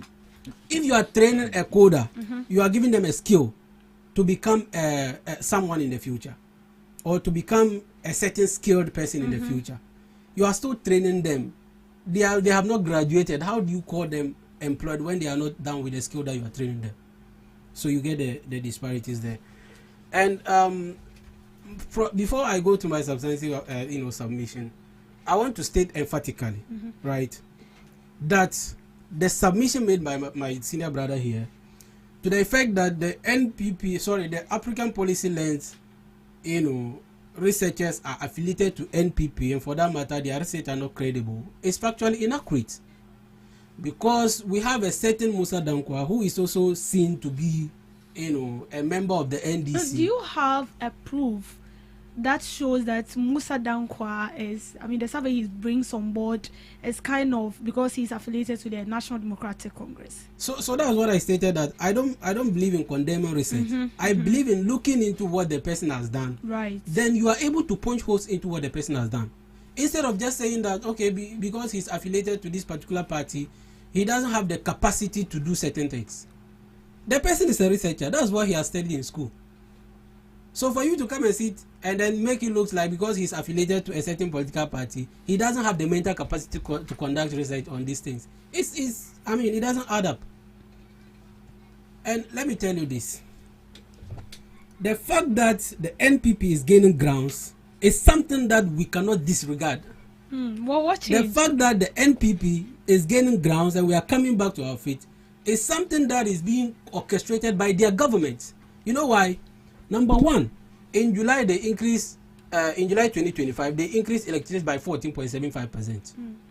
In May, they increased it 2.45%. In July, in the first one I said, May, they increased it to 14.5. July increased it to 2.45. And then in October, they increased it to 1.14. Today, as we speak, electricity has been increased, and water. Just yesterday, I saw it. So I'm coming. So wait. Right. Let me come. Okay. You keep increasing electricity and water bill, and you think that the Ghanaian people are happy of the fact that you people are, putting a lot of burden on them. You think that they are happy when I remember Dr. Atufosin telling us that he's going to run this economy without imposition of new taxes. that he's going to run this economy without renaming an increase in tariffs. So what has changed? I am telling you that Ghanaian people are leaning towards the NPP because there is a failed 24-hour economy that is supposed to create job opportunities. You remember Honorable Kojo Oppong Nkrumah stating in Parliament that unemployment has increased to about 3.something% in this country, despite the so-called implementation of 24-hour economy. You told us that you were coming to implement 24-hour economy, give incentives to the private sector to help you in the, providing job opportunities for the Ghanaian people. Today, as we speak, what is the effect of the private sector in the, creation of job opportunities for these people? And what's the effect of the 24-hour economy on the private sector? What has happened to them? Nothing. You told us that you were coming to do 133 shift under the 24-hour economy, right? And the 133 shift explanation was that you were going to, for example, the security services, the police services. If you have about, let's say, 300,000 at the police services, you double it, right? So we are going to have about 900,000 because there will be another 600,000 coming to add, because one will work in the morning, another in the afternoon, and another in the evening, right, or in the night. That was the explanation. Has that happened? No. When you opened up application for people to apply, you were only seeking to employ 5,000 people. Meanwhile, even in that exercise, you duped Ghanaian people by taking an application for over 105,000 Ghanaians just to take 5,000 people out of them. You know the number of Ghanaians that went for the medicals? Over 500,000 Ghanaians. And you are seeking to recruit 5,000. The medicals is about 1,400 for each person. Is this not a scam? But you think the Ghanaian people are happy of that? I think we experience that with the previous administration. This is the first of this kind. The portals is being open. They don't even give a specific number of people they want to recruit. So it's like trying your luck. So is it not the same thing? With the issue of medicals, this is an entirely new system. An entirely new system. From what your administration did. Yes. We weren't doing it this way. So tell me, how do you do it? So let me conclude my submission. How do you do so it? So what we're saying is that, but you come there. Yes, I'll come to that when I'm done with my submission. This government has dismissed over 30,000 workers when they came into office, right? Over 30,000 Ghanaian people who were employed. Meaning they've rendered them jobless. Right? And these are the people who voted you into office. You understand what I'm saying? You sold gold and you make a lot of losses, over 9.6 billion. But I think for that reason, I think that Sami JP came out to clarify it why they made a loss. They called him to come to Parliament. He refused. He should go to Parliament and answer that. Don't come to the media. No. How did he refuse? Like I want to know. The side of the House is blocking the call for Sami to appear before Parliament. The majority. So blocking so now, and if you listen to Kojo Oppong Nkrumah, that the majority stopped you. I want the listeners to understand. I want them to understand what you are saying. That is why I kept asking, because I'm sure what I'm thinking, that is exactly what they are thinking. So I just want to understand. We want to understand. Yes, so please you can continue. So what I'm saying is that Sami Jemfi, the CEO of Gold Board, in the sale of gold, made losses amounting to 9-point-something billion. Okay. Right? The Parliament of the Republic of Ghana, the minority side of the House, is calling for Sami to appear before Parliament to answer questions with regards to these losses. Sami Jemfi's side of the House, the majority, they are blocking the call for Sami to appear before Parliament to answer for these, charges. Okay. When Sami was calling for Kojo Oppong Nkrumah to appear, for a debate, Kojo Oppong Nkrumah stated that he should come to Parliament. That's where they need him to come and answer to those losses. Not in the media. You people have been gaslighted into a certain narrative. That is why, the media is unable to do proper diligence. I'm sorry. Look, let me tell you something. Now, that is a no-no. That is a no-no. I know you are part of the media. No, yeah, that is a no. If you said that, so what I'm saying is that a no-no. What I'm saying is that there are critical questions that must be answered. The media is not asking those questions. We are asking it. You are not asking it. We are asking it. We are doing it. Then I'm sure we are asking it, but the political parties are not ready to tell us what we are supposed to hear. They're not telling us the actual truth on ground. So you see, what I'm saying is that we saw the vociferity with which the media took on the government of President Akufo-Addo. Right. If you are asking questions and they are not being answered by the political class, you hold them to account. Everybody is sleeping. No. Today you think that look at the issue of Galamsey. It has not stopped too. The rate at which Galamsey has increased is worrying, but nothing is being done. The government has turned a blind eye. The media has turned a blind. Nobody is showing it. No. Please, you. No. You see, if it touches you, take it like that. No, it's no, normal. It's not as if it touches me. But I can boldly tell you that we are doing our possible best to speak about these Galamsey issues. And if you follow trends, I can boldly tell you that in a day, out of 10 breaking news that pops out, 2 out of it is on Galamsey. I'm telling you the truth. Vividly telling you the truth. Very well. Maybe you should intensify, because this is really a worrying situation. So you're trying to say that during your previous administration we were so loud on Galamsey, and then during the administration we are there silent. was no day that you won't hear of Galamsey. There was no day.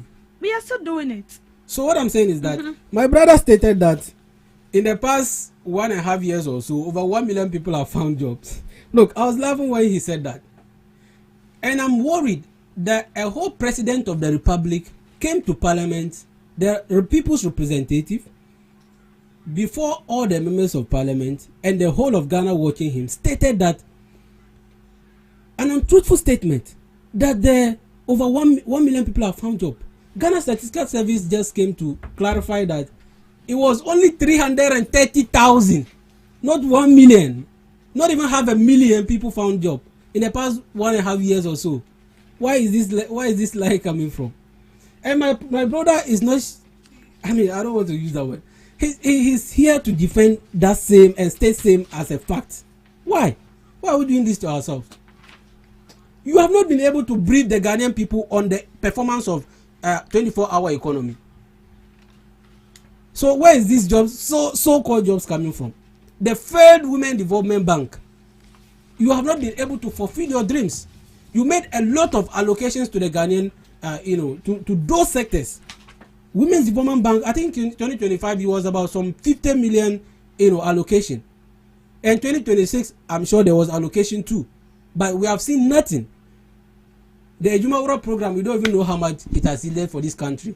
The so-called coders, we don't know what it has yielded for this country in terms of jobs and creation of jobs. Right?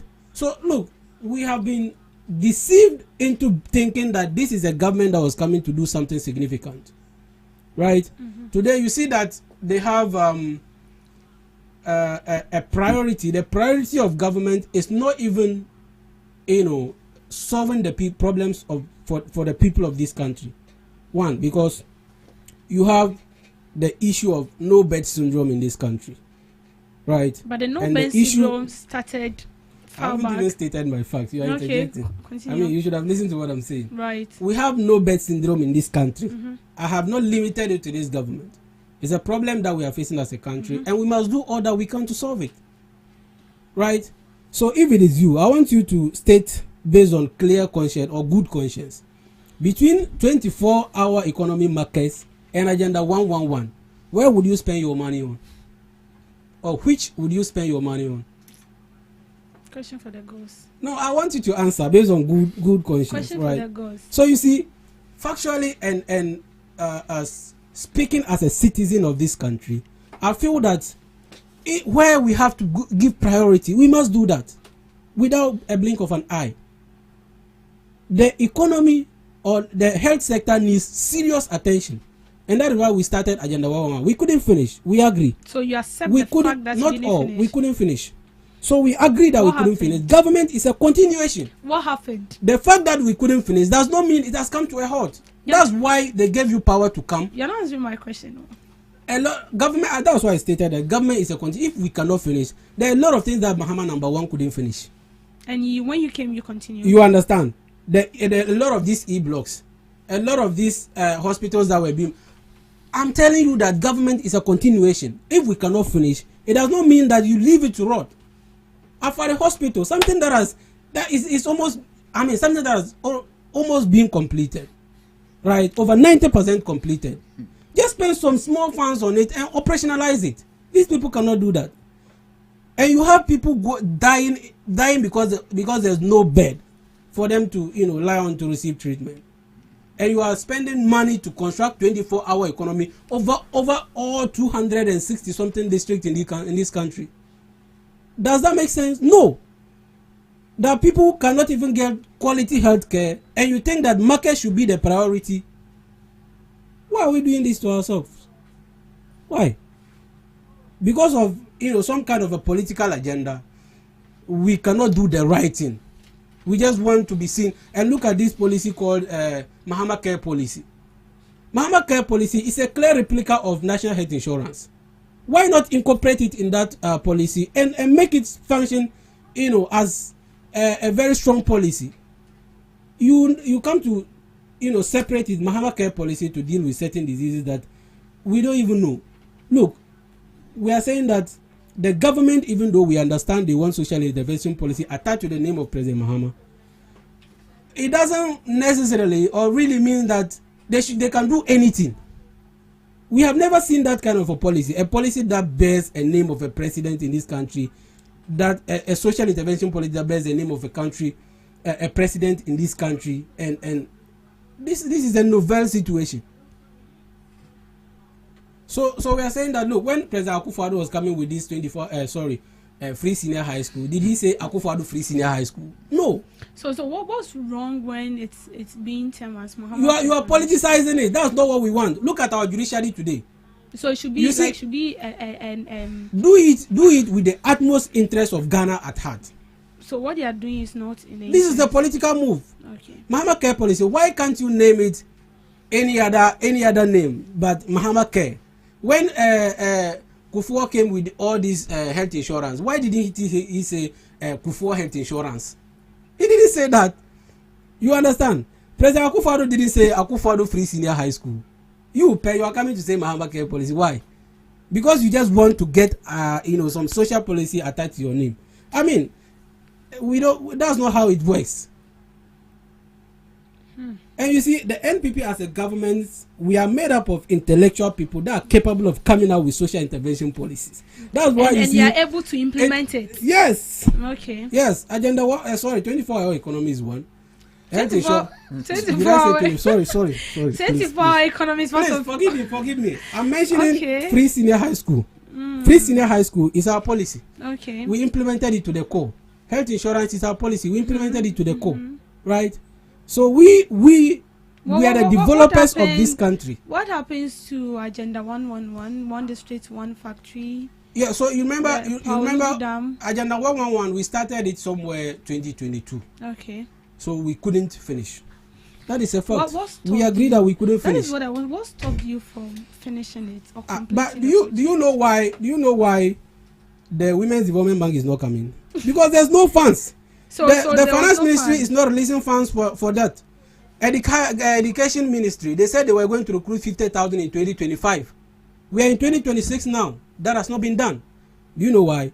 Funds has not been released. And as a country, that is why we prioritize. You understand? We prioritize on sectors that are very critical to the economy. So that is what the man is doing, and we are suffering. Yeah, I get you. So what of project that the funds was being disbursed, but the project is nowhere to be found? What about that? What happened? So that one I am not able to speak to that. But you see, I believe that if funds are released for a project to be worked and the project is not completed, government has an audit service. Okay. Government has Attorney General can file a complaint on that, and take the person to court for them to say the reasons why funds has been released and the project is not working. Okay. That is why government state institutions must work to ensure accountability. Okay. You understand? Right. Yeah. So sometimes it may be from the fault of the contractor. It may be from the fault of government. So all of these things are being taken into consideration to come at a conclusion on these matters. You understand? Yeah. So I really think that NPP is coming back Okay. We are coming back stronger than ever, and we are going to win 2028 elections. Let's wait and see. Okay. Mr. Nshiraba, Mr. Razak is saying that the NDC is building castles in the air, which means that you came up with a lot of promises, but it looks as if you are drifting away from like the main purpose. How do you respond to that? Is that true? Is that true that you are drifting away, or maybe behind the scene we are not seeing what you are doing? You are working behind the scene, which is not known to the public, because the 24-hour economy, the Women Development Bank, fighting corruption, Galamsey issue is still, it's still topical, and we've, as it stands now, we've not seen, how will I even put this? Should I say we've not seen so much being put into that? Does it mean that you are working behind the scene, which we are not seeing? No, let me say, currently in this country, the difficult job for anybody to accept to do is to communicate for the MPP. That's the most difficult job in this country. And I thought my brother said I was not able to speak to the policy lens post they came out with. I was expecting him to speak to it, but he was over going to Galamsey, going to this. Listen, I was able to mention the economic metrics which are better now than how it was under MPP, and every election Ghanaians or electorate vote based on the economy. So if I'm able to justify to you that the economy under NDC now is better than how it was under MPP, and you tell me there was no basis for my argument, I was rather expecting you to prove me wrong, okay, by giving me the economic metric under you, which was better under your government than what we have now. Again, he said when we train 1 million coders program, we've not created employment. I don't know what my brother understand by giving people vocation skill. This is not someone, just like he stated, going to nursing or investing, and after that the person is seeking to be employed by an employee.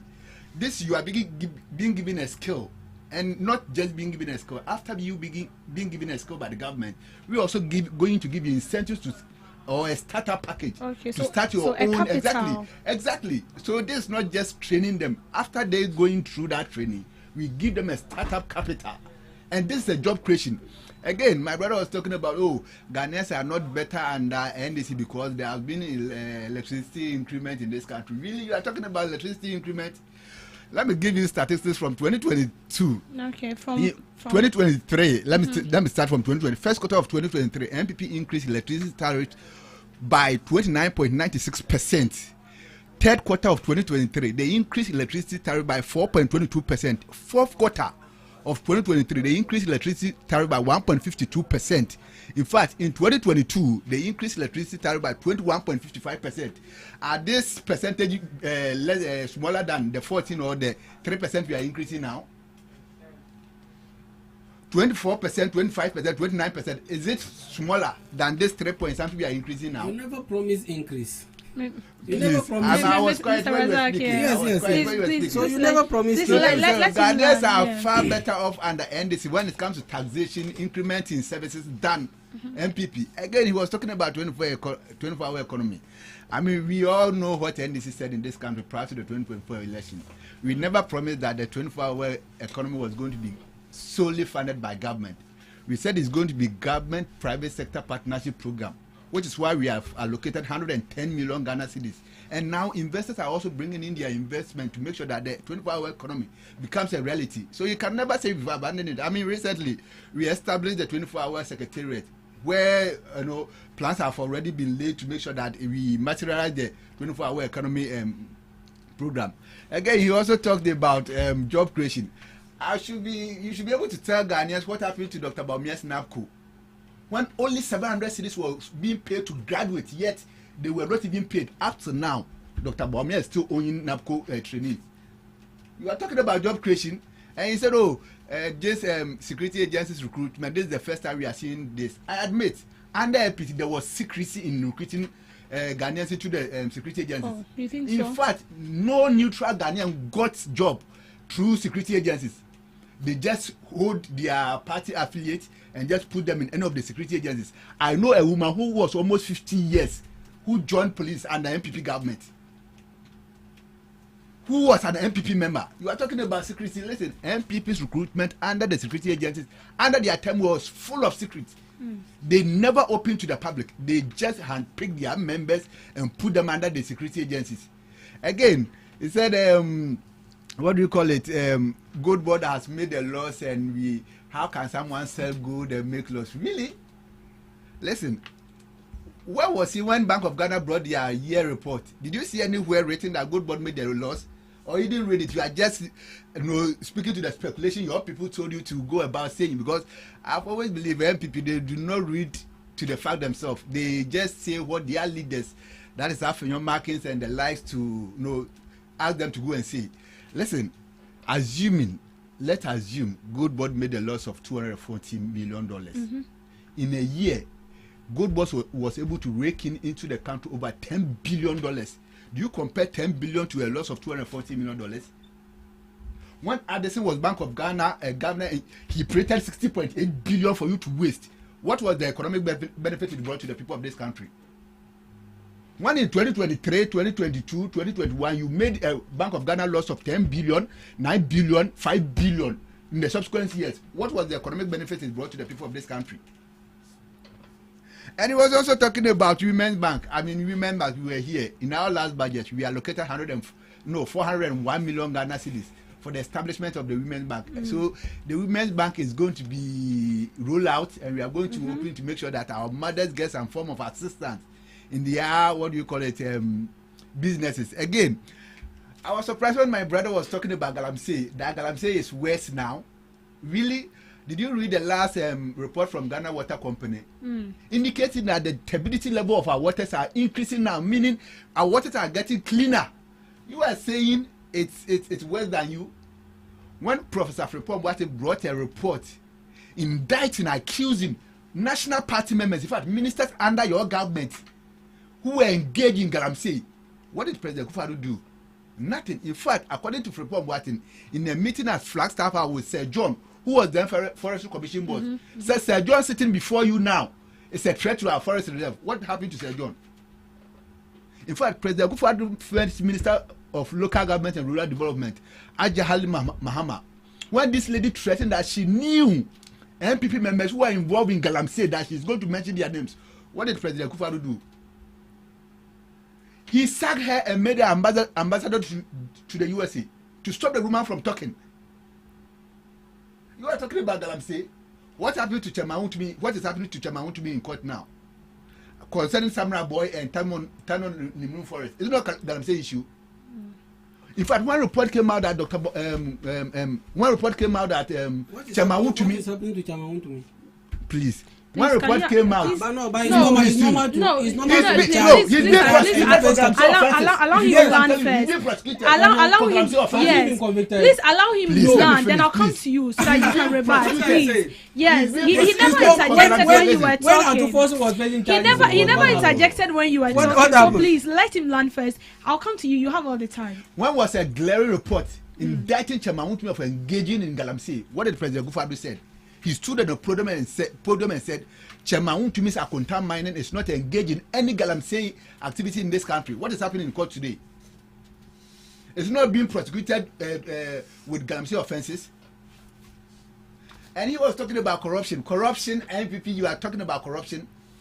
No, the worst CPI, that is Corruption Perception Index, was recorded under Kufuor's first term, 2017. The worst CPI. Under our tenure, 1 year, 6 months, right? We're in government for 1 year, 6 months. Have you ever heard of any corruption allegation under our government? No. But Kufuor's first term, we saw boss contaminated.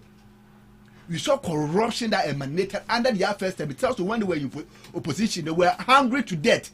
So the moment they saw the government resources or the country resources, they just started embezzling it. Kufuor, what was his promise to Ghanaians? That he was going to protect the public purse. At the end of the day, they took the public purse, buried it, and started embezzling state funds, and there is no tomorrow. You are talking about corruption. Let's not talk about corruption because I will disgrace you and disgrace your party, because the corruption that Ghanaians saw under your government, nobody will wish to have MPP back to government, never again. And he was also talking about, Agenda 111. I was happy when you were asking me about the one. I said, "Oh, we couldn't finish that one. I can't speak to it." You should be able to speak to it because it was a government flagship so-called program. What was Akufo-Addo's promise to Ghanaians? That he said he was going to build Agenda 111 in what 18 months. And after 3 years or 2 years of that promise, not even one was completed. After wasting $400 million, and you are proud that Ghanaians' money should be wasted with no result, you cannot speak to it. You should be able to tell Ghanaians what happened, because Kennedy Japan has come out telling us that most people who got the Agenda 111 contract paid 10% to MPP members, and they voted with the money they got as mobilization and other funds. Why can't you speak to that? And he was talking about NHIS and what do you call it, free SHS and MPP's social intervention. Do you know when free SHS started? In fact, in Nkrumah's time, let's forget about Nkrumah's time.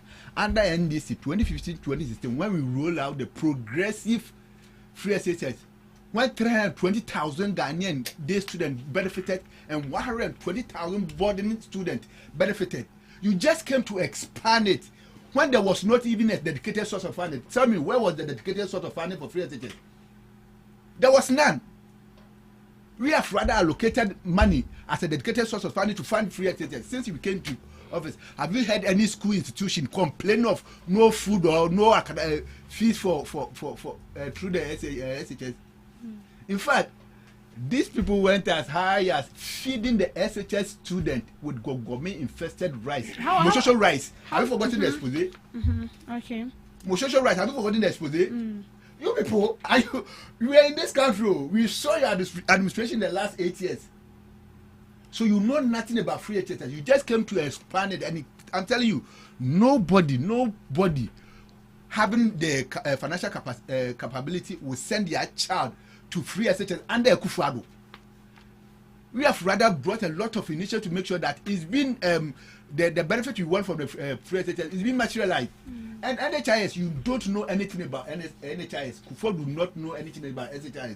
In fact, it was piloted under President Rollins in Damango and Dodowa. Please speak to the microphone. It was piloted under President Rollins in Damango and Dodowa. And in fact, yes, President Kufo also came to enhance it, which was District Mutual. That is NHIS Act 650, which made it District Mutual. Meaning when you are in Accra and you go to Kumasi, Kufo's NHIS do not cover you there.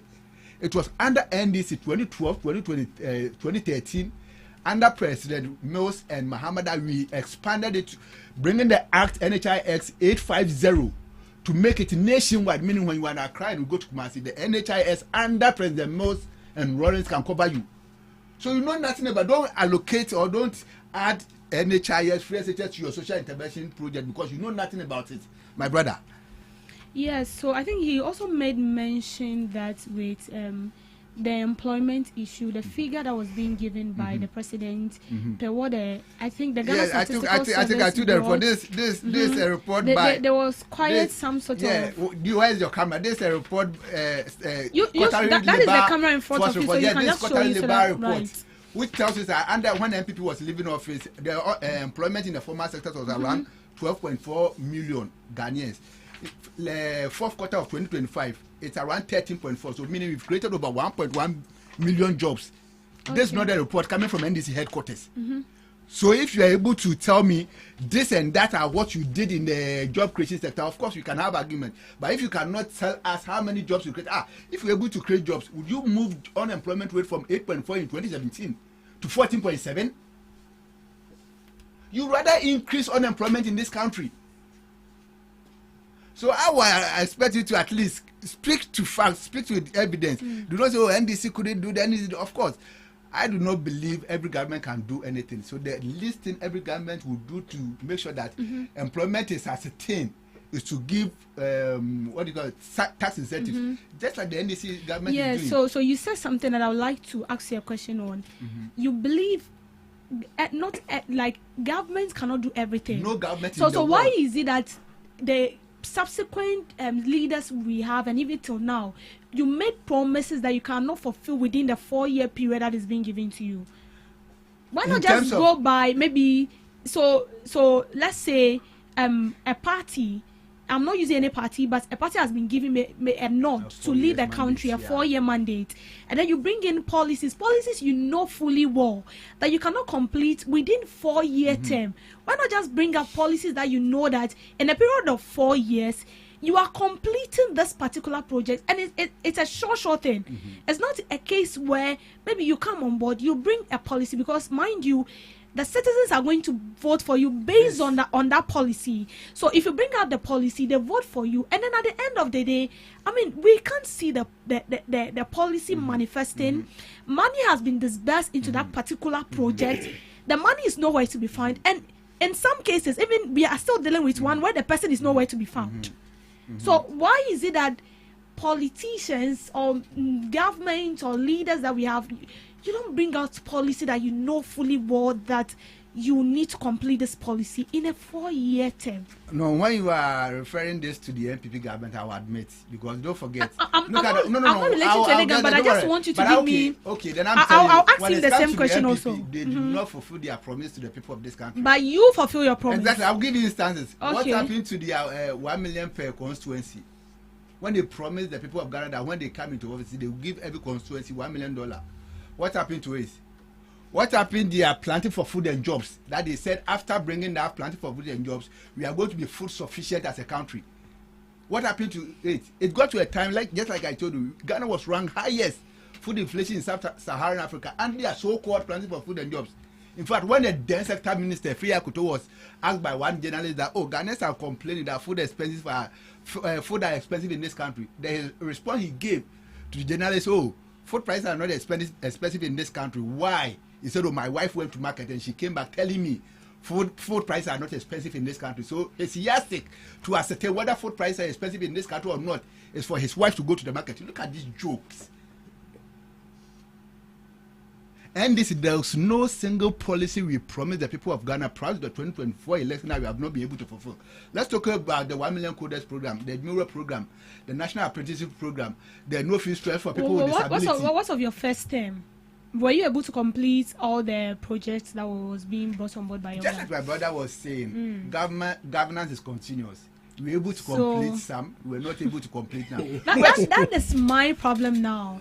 You are not able to complete some. So why not? So instead of maybe saying that I'm going to build maybe 500 or maybe 400 schools in every district, why not just relate it to maybe the region, the capital town in every region, maybe building a well-equipped hospital or maybe a well-equipped school for each region.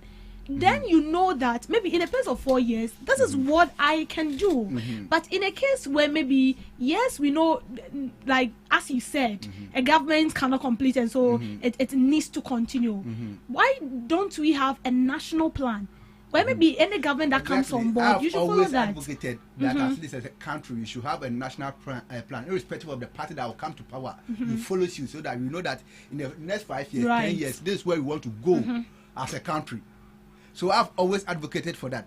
But let me tell you, for the fact that a political party loses an election doesn't end the progress of that party. Okay. Which makes governance continuous. So if NDC was not able to finish some projects prior to 2016 election, and NPP came in power, the least we were expecting from them is to do what? Continue before even at least they engage in Agenda 111. Okay. This Afari military hospital you are talking about, do you think if these people channeled the Agenda 111 hospital into Afari, wouldn't it be operational now? Okay. So listen, as a country, I've always believed when we have a national plan, it will help us in our course of where we want to go or where we want to get to in the next 5-10 years. But NPP shouldn't act like a wise was thinking under the administration Ghanaians were better off, which in fact Ghanaians cried their heart out. I mean, were we not in this country when under NPP government, even people cannot just talk, they are talking about re-victimizing people's speech.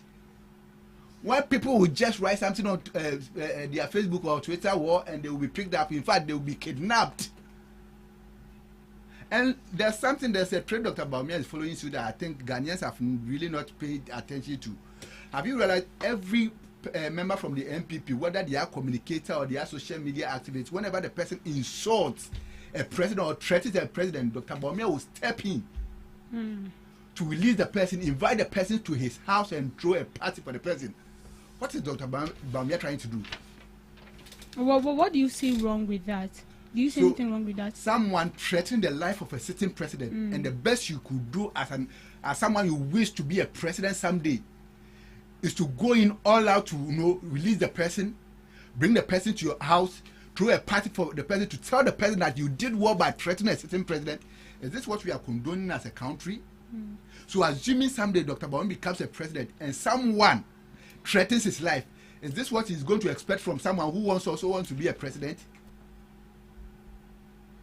Is this how desperate Dr. Bawumia wants to be a president in this country?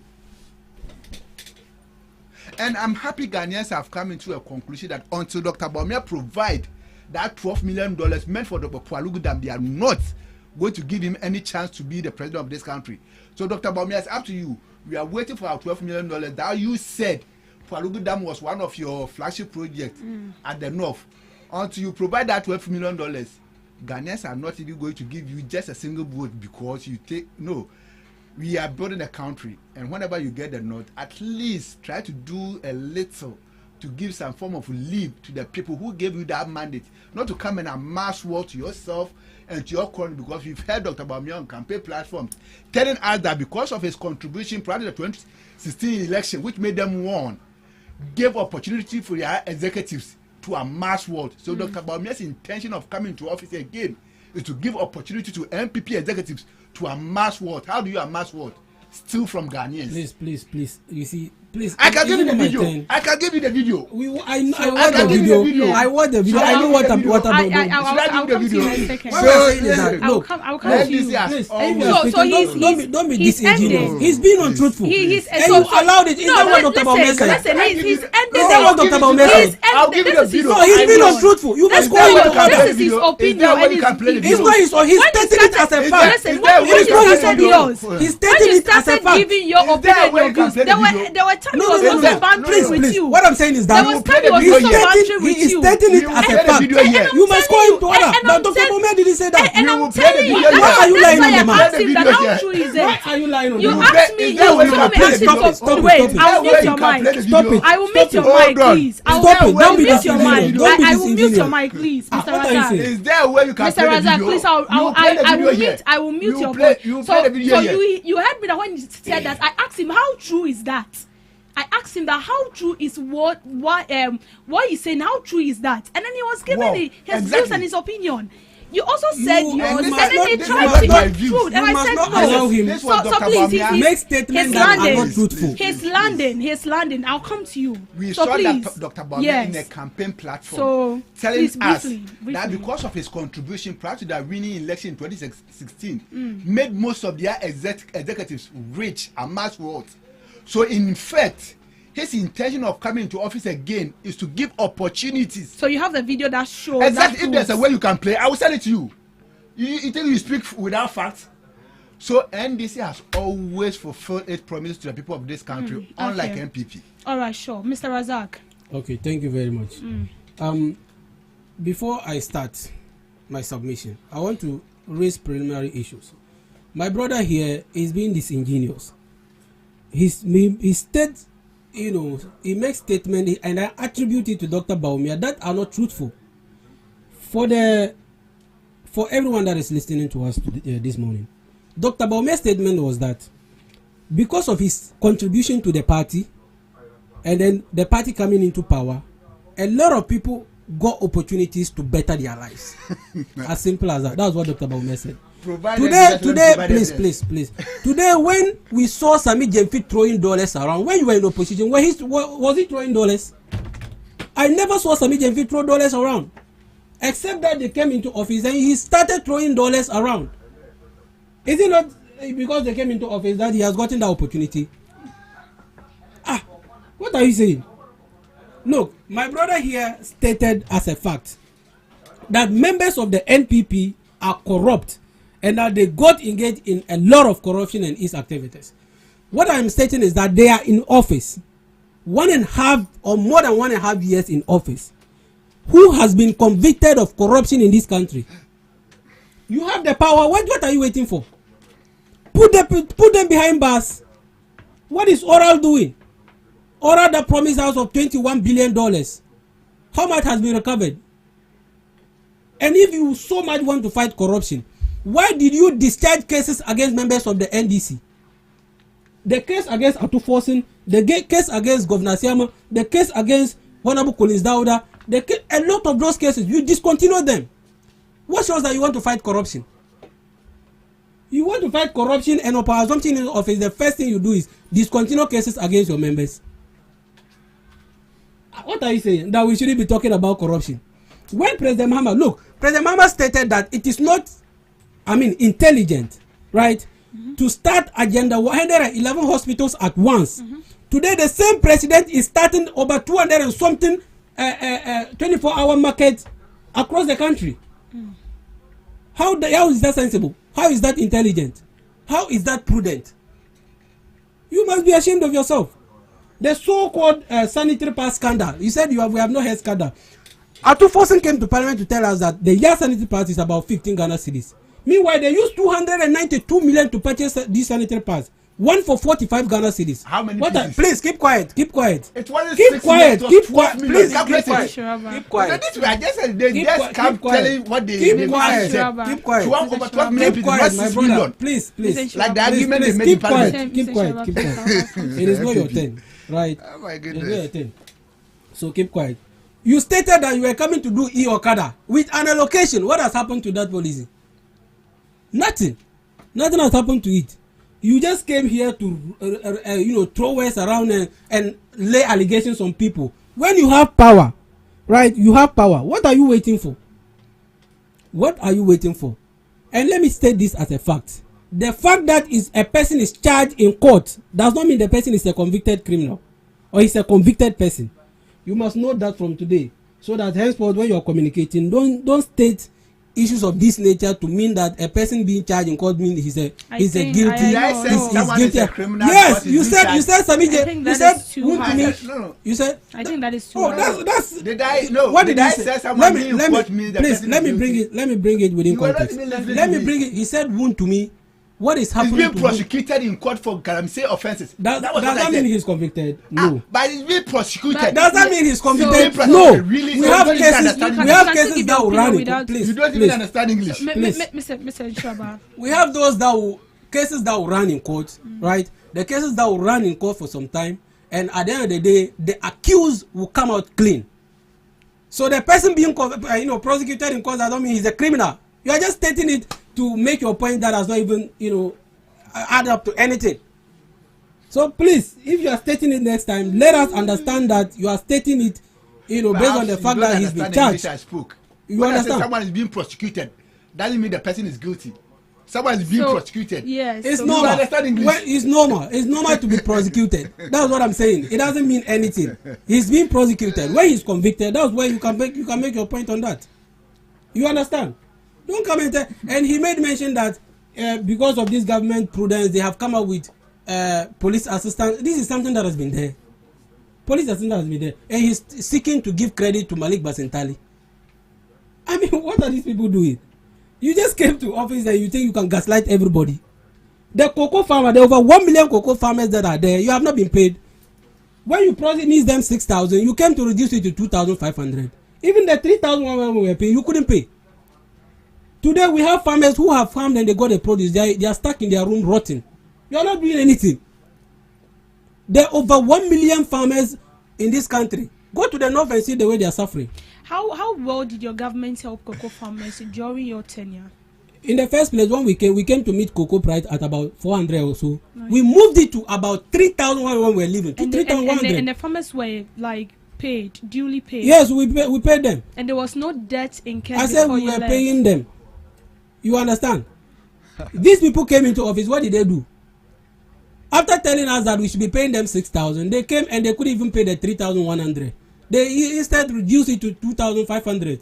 And they tried so much to convince the Ghanaian people into believing that 2,500 is better than 3,100. What kind of people are this? Bunch of unprincipled people in office. You are here to defend such a party and you are talking as if you people are angels and you've not done wrongs in this country. A whole sitting president was accused of getting himself engaged in corruption. The first of his kind in our history, and he was thoroughly investigated. If you have no questions to answer, why are you being tagged as a corrupt official? You people shouldn't even bring yourself. If you claim Bawumia, supervised corruption and his activities, prosecute him. He's a citizen. Our laws provide that no one is above the law. Rule of law. We practice rule of law in this country. Okay. So prosecute them. If it is Akufo-Addo, the constitution provides a limit, to which you can prosecute him. Prosecute him. Okay. The ministers are there. No one has gone anywhere. And even if somebody has gone anywhere, in the case of Ken Ofori-Atta, you can bring him back. You have the power. The state power is vested in you. So what are you waiting for? You think this is going to work for you this time around? To go about throwing allegations on people or against people? Even your so-called Attorney General, sorry, let me not be using this word. The Attorney General of our republic accused a lot of people of corruption. When he's asked to charge them in court, he said they should give him time. But it's about 1.5 years in office now. What are we waiting for? Don't you think? So what I'm saying is that yes, please, they have the power, right? What has question. happened to Sedin Ntamakulu? The one who squandered over 90-something million Ghana cedis in the name of mass law. What has happened to her? She was convicted in absentia. If you so much hate corruption, go and bring her, take her to go and serve her jail sentence. She was sentenced 10 years imprisonment. You brought her into the country. Where is she? Nobody knows where she is. Today, over millions of drug allegations are busted in Australia. When Ntim Fojo came to speak about it, you people came and lambasted him. Today, Australia said a bunch of concoctions, bunch of drugs moved from this country with all the securities that we have. If not some kind of influence, why wouldn't they detect that at the port? Why couldn't they detect it? You so much hate corruption and you are here to defend this government. You are speaking party as if you people are a bunch of corrupt officials. You think we don't know? You think we don't know? If you think you hate corruption, bring back the cases you discontinued. Let them face their charges in court. Let's see the outcome of the case. That is why, you remember the ruling that was given by the US in respect of Ken Ofori-Atta's case. Right. They said that they cannot guarantee Ken Ofori-Atta fair trial because there is no independence. We don't have independence of the judiciary. That is what they said. Is it true or not? Look at the chronology of events. You know that this is true. Today you see the Chief Justice of our republic moving with government officials. With government officials here and there.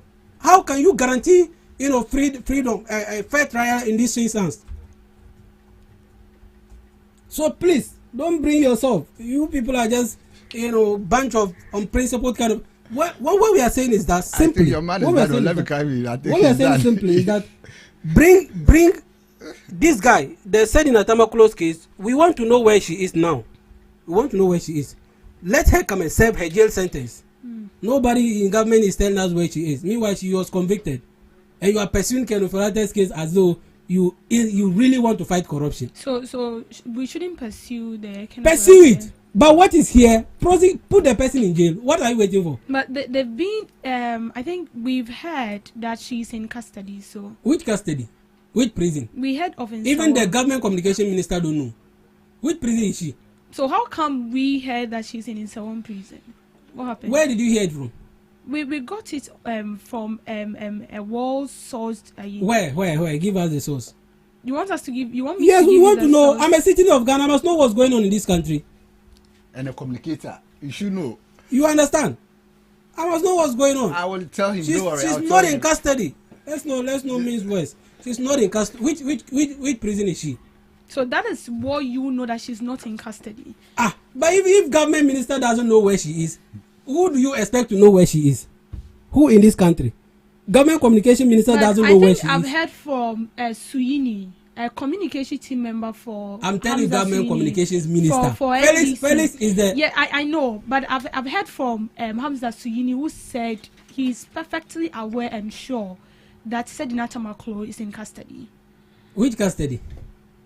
I think he was not specific. Please. So no, I said, what okay, I so want in to the words of understand right now, the statement. What I want to understand right now is you do not believe that she is in custody. It's not that I don't believe. What I'm saying is that Felix Ofosu-Kwakye, the government communications minister, does not know where she is. So, he is the one who briefs the state on matters that pertains the state. He doesn't know where he is. So any other person coming to tell us anything is just his or her own opinion. That's what I'm saying. No, was there a press briefing that he said he doesn't know where Sedina Tamaklo is? Yes, he said it. Government communication. He said he doesn't know where she is. Okay, so I'm coming.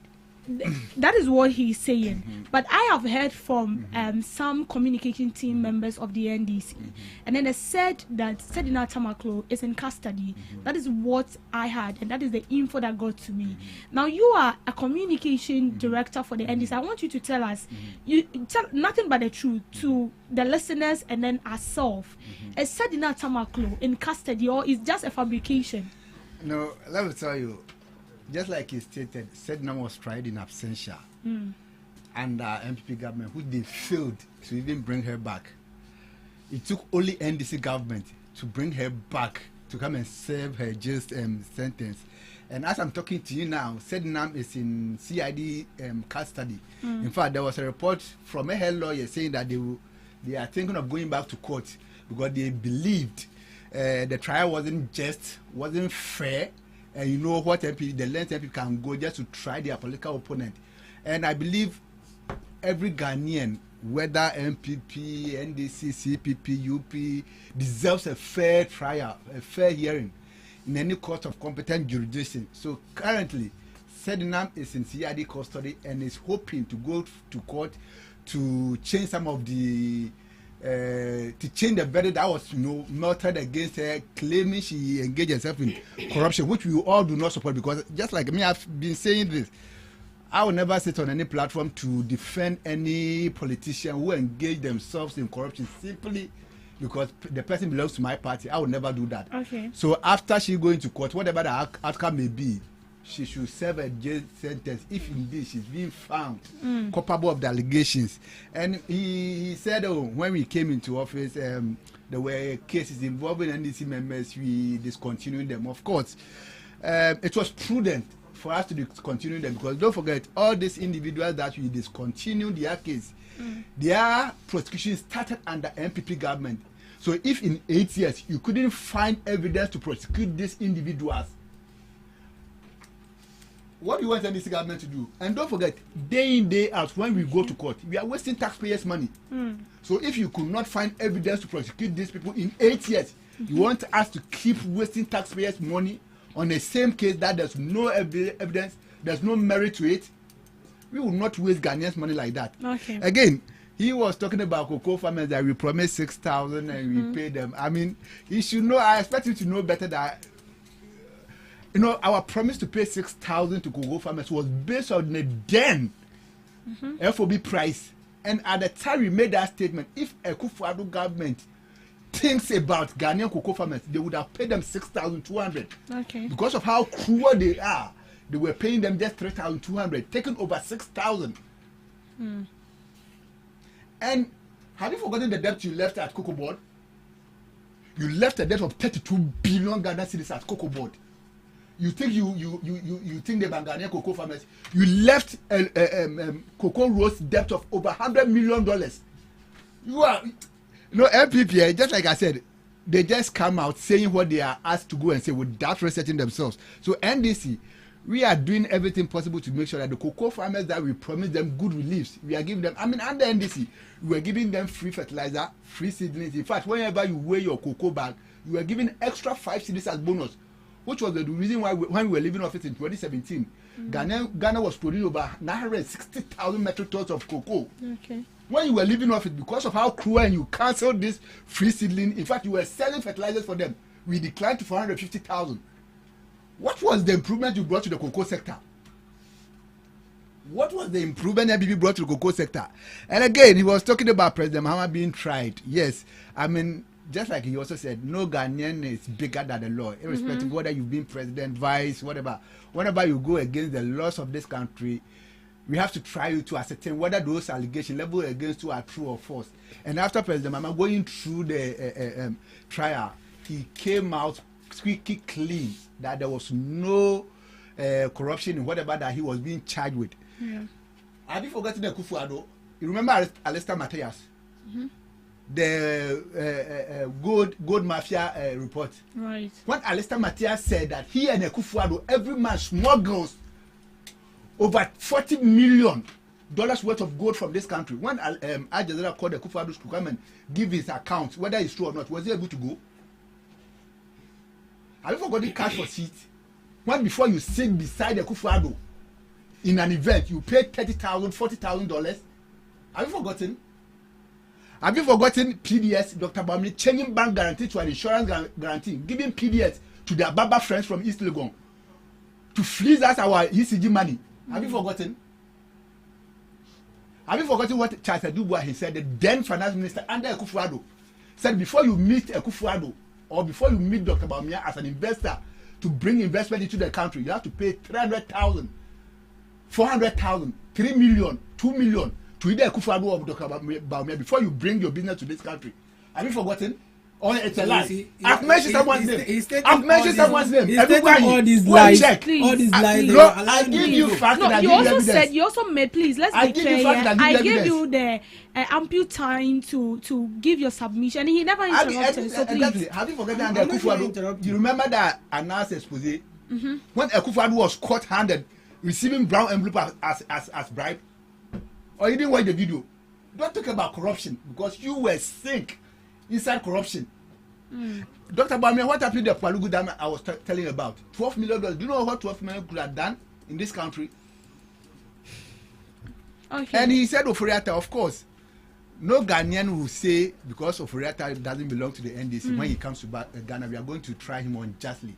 That's not what the NDC stands for. In fact, we believe in a fair trial. So if Oforiatta have it in his mind to come to this country, of course he's come. And I believe Oforiatta's refusal to come into this country is being orchestrated by the NPP. Because NPP themselves, they've made it known to Ghanaians that they do not believe in accountability. Okay. Because we were here when Ejapa Mensah told us that whenever you get opportunity to serve as a government appointee, nobody should call you to come and give account of your stewardship because it is not stipulated in any law in this country for people to give account of their stewardship. That is what NPP believe in. Okay, and Ghanaians should know that the way Oforiatta has run away, Dr. Bawumia and the NPP has prepared 10 times of Oforiatta, waiting that when they come to power, they give them opportunity to come and fleece Ghanaians of their resources. Do you have listen, NPP has prepared 10 times of Oforiatta waiting that when they get opportunity to come into power again, they are going to give them appointment to steal from the people of this country. And until Oforiatta come into this country, NPP will never see anywhere close to power. That is your That's belief. what Ghanaians are saying. Until Oforiatta come, answers the allegation leveled against him, Ghanaians are not going to give NPP any opportunity to come close to power. Okay, so briefly, in a second, do you see this poll affecting your party in the 2028 election? Just like I said, this poll was just cooked from Dr. Bawumia's kitchen, so it's irrelevant. It has to be traced to the ballot because this has no basis with regards to the economic benefit Ghanaians are enjoying now. Okay. Just like I said, if they were able to tell us that this and that were better when NPP was in government compared to now that NDC is government, then we can have a conversation. Okay. But you couldn't. And in the bare face, all the economic metrics we see now are better than this post, what the polls are saying. Do you think any Ghanaian will give relevance to this? Sorry to say nonsense. As a poll, so you knowing fully well that the founding members are on payroll of Dr. Bawumia. You see the poll as a trash. Oh, it's a trash. It should be discarded. Okay. Thank you very much. We are against time. So, Mr. Razak, you made mention that the spokesperson of the president did not really give details of where Sajina Tamaklo is. And I want to give you this. This is from GBC Ghana Online. Minister of State in charge of government communications stated that the Maslog boss is in prison custody and serving her sentence under the supervision of the Ghana Prison Service.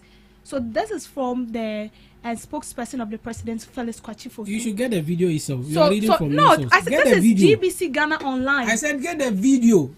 I want the video that I'm talking about. So what he said is what is being written here.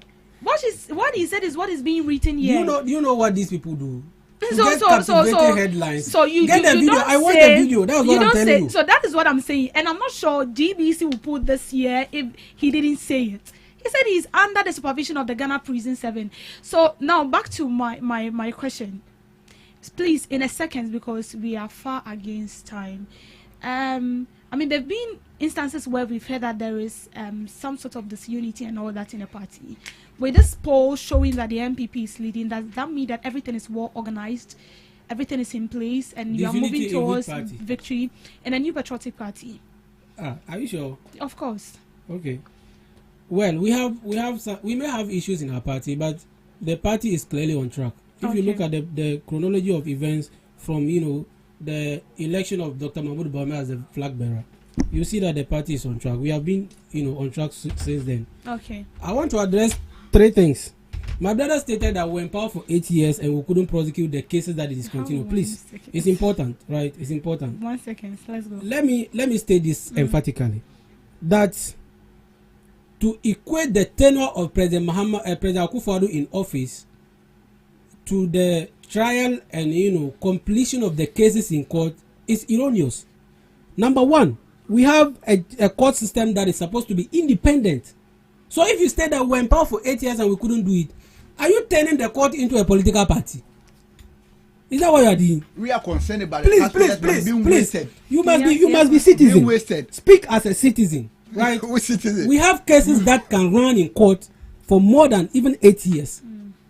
Criminal cases, because of the principle that you must hear both sides of the story. Give everybody a fair hearing. We are not going to come and sit and tell us that we're in power for 8 years is erroneous, because the court system is supposed to be independent and you must allow it to work. That is what we are supposed to do. So you cannot just bundle someone and put him in prison because you think that you are running out of time and your tenure is about to end. We don't do that. We have the principle of audi alteram pattern. You must hear the both sides of the stories. Okay. You give everybody fair hearing. The second one he talked about was that Alex called Akufo-Addo to answer to certain charges and he didn't go. Is that Alex a court? Is he a judiciary? Is he some kind of, you stated that. As Al Jazeera called him. Good. Al Jazeera. Claimed by Alistair Matthias.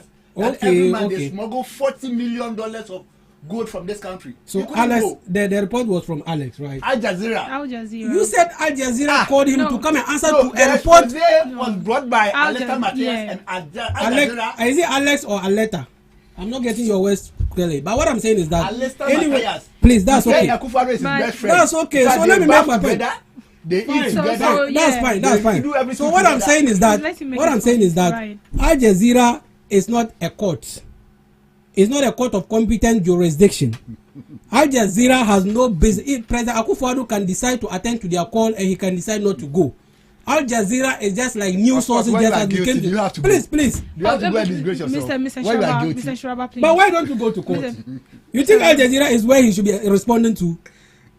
I don't know how these people think that President Akufo-Addo should go as attend to a call on allegations by Al Jazeera. Why must he go?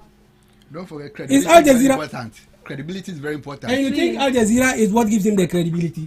So you think what are you talking? Please. So the final one is that he talked about Kenofurata's attend, and that we will not get power until Kenofurata is back into this country.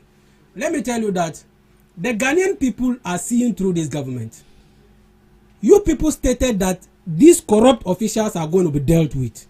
But the man so ran in 2028, how do you find the person to prosecute him? The man ran away. In 2028, you are going to be answering to the Ghanaian people why you failed to bring Ken Ofo-Boateng back to the country for him to face prosecution. You will answer that to the Ghanaian people. But he made mention that you people are delaying his on which authority? They have talked on which authority? In May 2025, they said please let him land. On which authority? We are in opposition. We don't have power. You have state apparatus. You have security at your side. Every state power is in your hand, right? You have no reason or whatsoever to attribute the failure to bring back Ken Ofo-Boateng to the NPP. Okay. Because we don't have power. You have power. The extradition agreement, we have it with the US. Influence it and bring him back. If you're unable to do that, don't come and blame it on NPP. Okay. And you answer to the Ghanaian people why you failed in bringing him back. But do you remember that the minority leader once said in Parliament that he is going to help with the extradition of Kenneth Oriata back to Ghana? The majority of minority. What happened to that May 25 promise from your side? But if he said he's going to help and he's not able to, what prevented him? They are not. Do you have any idea? I don't know whether it's still in process, but I'm not able to speak to that. But what I'm saying is that Kenneth Oriata's return relies solely on the government. Okay. Not on the majority, not on the minority. Nothing to do with your party. It has nothing to do with us as a party. Okay. That's an insult. It is your Ghanaians never knew Kenneth Oriata. Please. It is the height that introduced Kenneth Oriata as the finance minister. It is the height. Mr. Shiraba, nothing to do with it. It's an insult. It is the height of lack of sense of duty on the part of this government to think that we are responsible for the return of Kenneth Oriata. When you know very well, unless of course you are telling us that President Mahama should move out of the, he should step down from that seat, let another person go, an MPP member go back, then we'll bring him. If you cannot do that, who will do it? You. So you have power. It is when we have power that we can do it. With what you are saying right now, it means you can't. You couldn't prosecute ordinary. You can't help with the extradition because we don't have power. But then when we give you the power, you can do it. Because we have power, we can do it. Then why did your minority leader say that he is going to help? And bringing him back here in Ghana so he can face the law. This one is normal. You say you call somebody. Listen, this is an orchestrated move by MPP to make sure that kindly runs away with our money. But it doesn't mean we have the power. Okay. As we speak, Honorable Afenyo Makin does not command anything. Okay. The only people we can command is the minority. Okay. Right? We are in opposition. He doesn't have any power to command anything. Okay. You understand? The people in power today have the power to bring him back. If you failed in that regard, come to the Ghanaian people and tell them, look, we said we were going to do this and this and that, but we couldn't do it. We are sorry. But they are still in the process, like right? Are you not They still have in the failed. process? Have you seen the release? Okay, fine. So have you seen the release from the anywhere. US? They said they cannot guarantee. All right, okay. It was MPP that introduced Thank you Ken very, as very, the finance very, minister. very And not much. knowing, I think they just placed him there to steal from Ghanaians. Okay, all right. Thank you so much. We had a very interesting time right here in the studio. Now, I'm giving each of you 2 seconds each and on the last topic, and that has to do with the Ministry of Education suspending graduation ceremonies where gifts are being lavished on the students. I mean, we saw recently graduated students who left school. They were being given vehicle, bouquet of money, and a whole lot. And they are saying that this is going to have adverse effects on, the students, the school itself. An education minister said any school authority that will flout this will be sanctioned. I don't want politics in this. This has to do with, nothing like partisan, like we are speaking to the truth. So, Mr. Razak, please, 2 seconds. What the ban or what the ban what the last words and so am I then. Okay, so thank you very much. Yeah. I was thinking that, as guardian or parents, it would make much more sense if you feel that, okay, my son or my daughter has done very well in her BEC or WASI examination, so for that matter I'm going to buy her a car. It would be more interesting than just completing the school and graduation ceremony. You are buying her all of this stuff.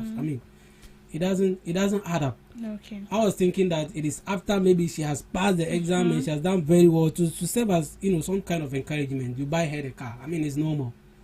And if you are buying a car for her at the WASI or senior high school level, what would you do for her in the university? You see?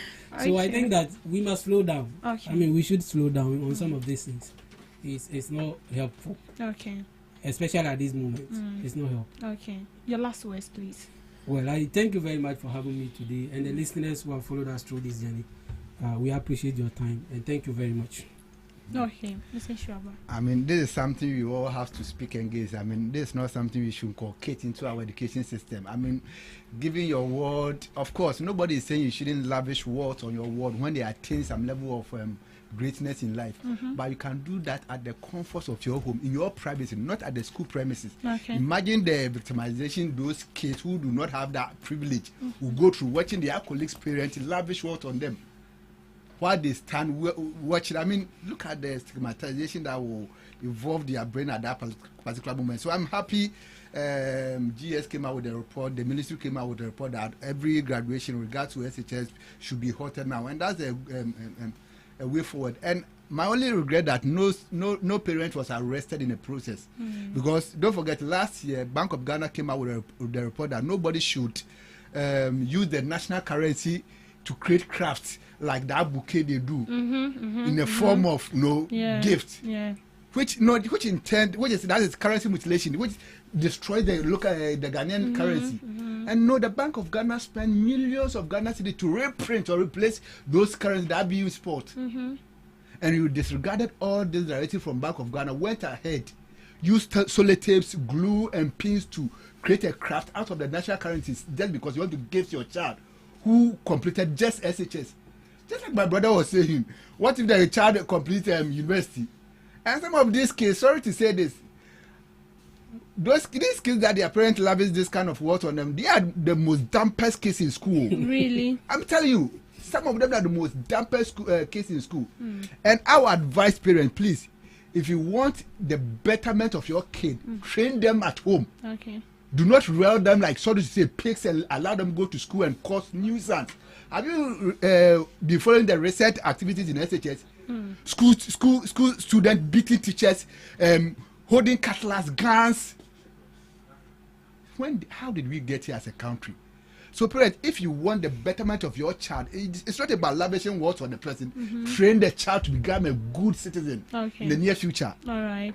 Please, your last words. So, of course, Ghanaians should always have that hope in the NDC government that every promises we gave them prior to the 26th election will be fulfilled to give them that relief they never got from Dr. Bawumia and President Kufuor in their 8 years of administration. Okay. Yes. Okay, so thank you. I want to say, I want to wish the Ghana Black Stars. Yes, okay. Is it today or tomorrow? It's today. Oh, I'm not a soccer fan, so that's our commentator is here. Oh, I'm not a soccer fan. No, of course. So we wish them the very best. Your prediction?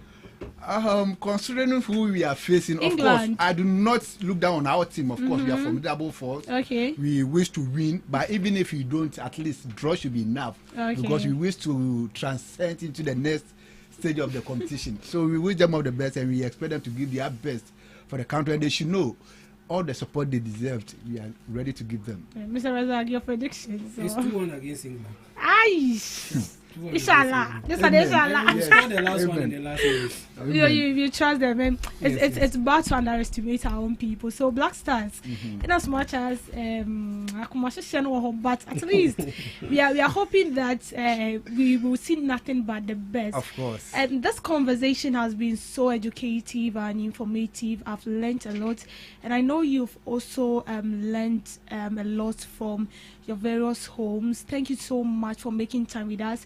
You heard from the MPP communication team member Abdul Razak Hadi, and also from the NDC communication team member Kojo Inshiraba.